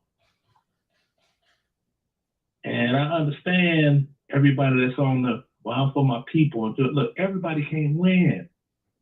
You got a basketball team. It can only be one MVP. It can only be one MVP. Everybody can't win. See? If everybody do the best that they can, to make an effort moving forward, not just standing there in one spot. See, that's just how I see things. Mm-hmm. And, you know, I get a verbal lashing, verbal beat down from people when I say that. And then the ever elusive, oh, well, just because you got out, you, hold on. What you mean I got out? What, was I enslaved? I wasn't in slavery, okay? I just thought to myself, there's got to be a better way of living out there somewhere, and I'm going to find it, and I'm going to live it. Myself and a bunch of other people that are from Inglewood, right off 69th and Halsted, Emerald, Lowe, Union, Parnell. We all are living pretty much in the same area. Some kind of way we ended up staying not really far from each other where I'm staying at. And we all look at it the same way. Like, man, so brother. But let me just say this. Let me just say this, brother. Sorry. No. You ain't stop you, but I want to say something. This is not about individual success. This is what we're talking about. Black people for our future, setting the stage. That's what we're talking about. Here in America, I always say, you can be a teacher, a doctor, a lawyer, a counselor, a politician, whatever. But we're talking about the masses of people. We're trying to set a stage for our future, for our children. That's what we're trying to do. That's all we're trying to do. That's what we're talking about here today. We have a lot of successful Black people doing well for themselves. Matter of fact, just about everybody on this panel is probably doing great. And I know they are. Ain't wanting for nothing. But that's what we're talking about. How can we lay down a blueprint and get something out of these politicians that's going to benefit the community, not just one organization or not just one person. Normally, this is who eats out of the community. The pastors, the preachers, the community activists, and maybe some of the businesses. They eat. The rest of the people, they gets nothing.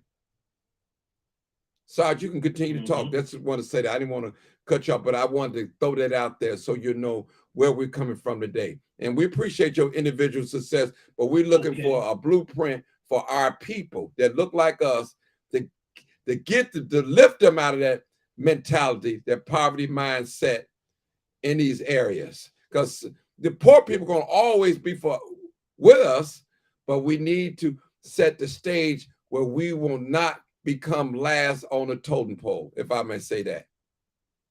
Go ahead, brother. I saw. Go ahead.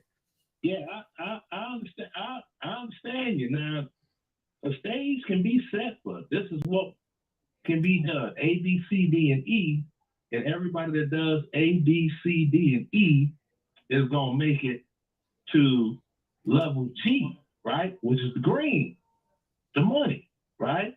No, well, but listen. Oh. Hold on, brother. We're not just talking about money, because you got money. Some people on here got money. We talking about power to create money. That's what we're talking about too as well. Not just the money, but power in politics. See, politicians have a right. They have power to make policy, to make things move or happen, good or bad. They have policies like the Jim Crow. You talked about the 60s and Malcolm. Back then, they had the Jim Crow. Those was policies written through politicians to oppress us. So what I'm saying is not just money, because remember, who controls the money and everything? So we need power too, brother. This is a power. Right now, what's happening in this city is a power struggle. That's what it is. We need power. We don't just need a Black face up there, but we need a Black face that's going to exercise power. That's all I'm saying. Make things happen. Make sure that we get the same resources that the North Side get. We get it on the South and the West Side. That's what we need, that power. That's it. We want to have the same opportunities as the other people on the other side of town, on the North Side. That's all I'm saying. Go ahead, Brother Sarge. Okay, I understand that. That's been going on since back in the Al Capone days. Remember, Al Capone had the South Side, George Moran had the North Side. You see what I mean? Mm-hmm. You go into the history of that. But the thing is this. At the end of the day, this is just me talking. Well, hurry up, man. I'm going to give you about 2 or 3 more minutes, and I got to move on. Okay, go ahead. Okay, this is from observation. Okay. You know, ain't nobody going to take care of your house better than you. Okay? Ain't nobody going to clean your house better than you. Your house, your yard, everything you need to do for you. So, if you depending on policies from another individual, within one city in the United States, which that's why I say it's just like going back to the 60s in Chicago. The most advantageous thing for anyone to do is just uproot and leave and build elsewhere, which secures a future for your children and your grandchildren and so on and so forth. Just like our doggone elders that went on the Great Migration North so that they could provide better for us when we were children, because I'm a child of that great migrated family from the Jim Crow South up north. Okay, after that migration thing wasn't working, I uprooted and left myself. You see what I'm saying? And I've done the same for mine. Now, don't take this as a me thing, talk about my individual success. Just imagine if we all were more mobile and we got around and we did what we had to do for us as a whole. Like I said early in the conversation, Martin, everybody can't be the MVP on the team. No. Okay, there's no in the word team. Let me just say this. Let me just help you out a little bit, bro. Brother, first of all, if Martin Luther King had the same mentality what you're talking about, he could have reached all around the United States to make things happen, brother. Listen, some people don't have the means to get up and leave, like some of our parents did. My father was one that left the South, the deep South, to come here in Chicago and do his thing and hustle or whatever. But my point is to tell you, brother, we have to build where we at. Listen, Inglewood is predominantly black, nor Hispanic too. Why can't we pick? Yeah, that's not it. Okay, yeah, I know. Why can't we have a black alderman within the community come up from among us, know and advocate resources for us in Inglewood community? And we paying our tax dollars. So we don't deserve none of that money that we paying into. We shouldn't get no return. We paying taxes. Here's Sister Doris said, you have the police department, $1.9 billion, and you have 50% police officers and 30% of Hispanics, I may have the numbers correct, and 20% black, and we represent the demographic of 30% in Chicago. Why can't we get 30? Why can't them numbers reflect what we reflect in the population in the areas? And that's how it should be. Yeah, that's how it should be. Yeah, reflect, right.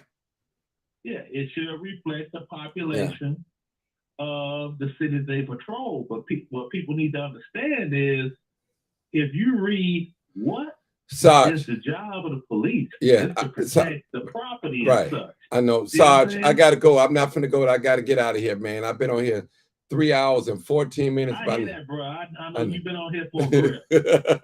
I got to get out of here tomorrow.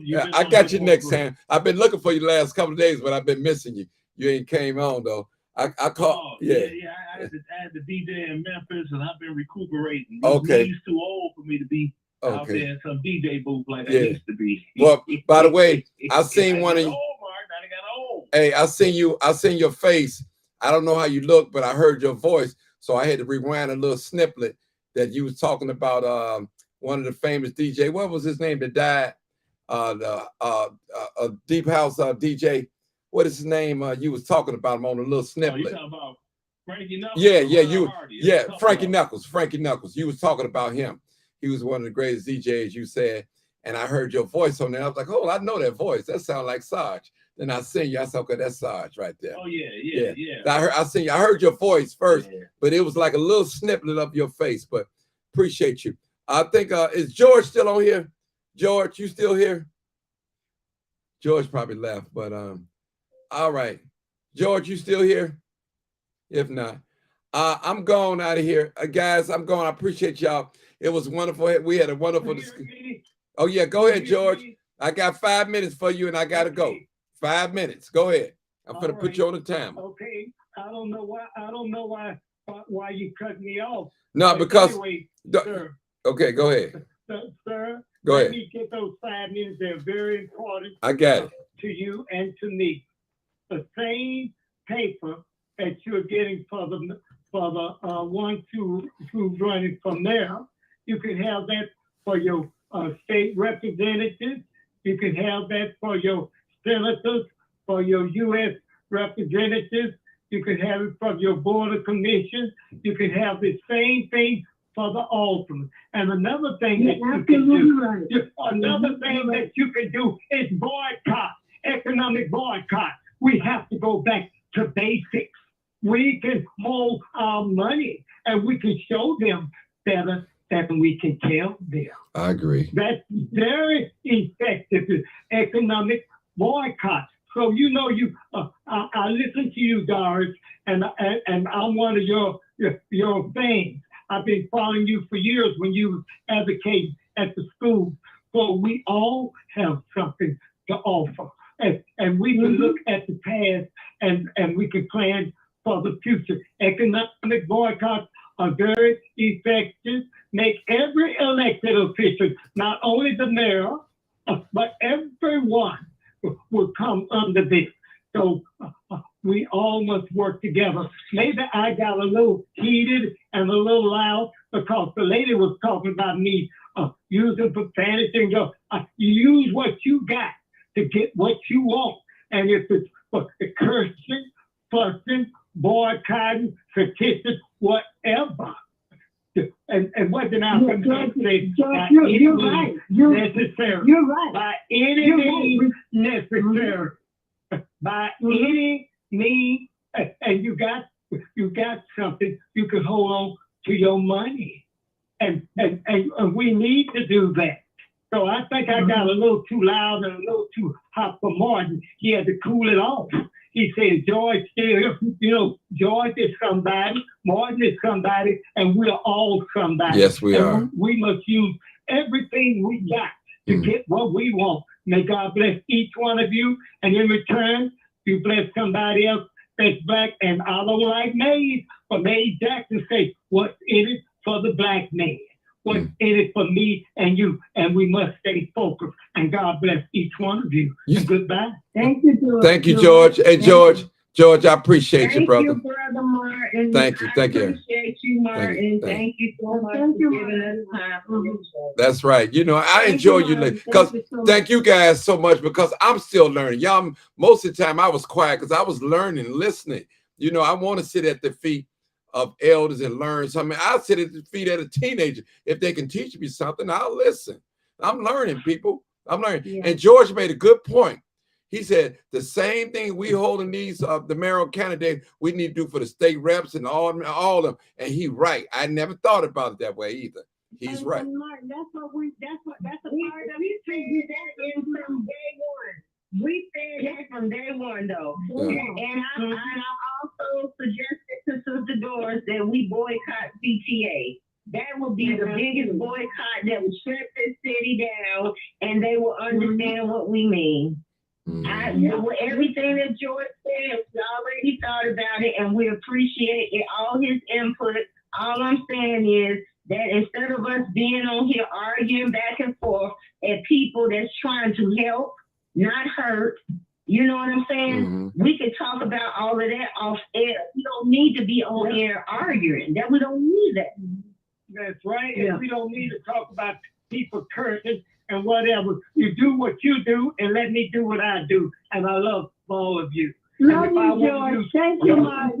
That's right. Hey, George. I know. Don't come on my show using 4-letter words, but sometimes you got to call a spade a spade. And you know, George, I love you, dear. I love you, dearly, George. I love you. Thank you. And I love you, Doris. God bless you. Thank you, Martin. Thank you so much. All right. Thank y'all so much. All right. All right, people. I'm good. Good night. I'm out of here.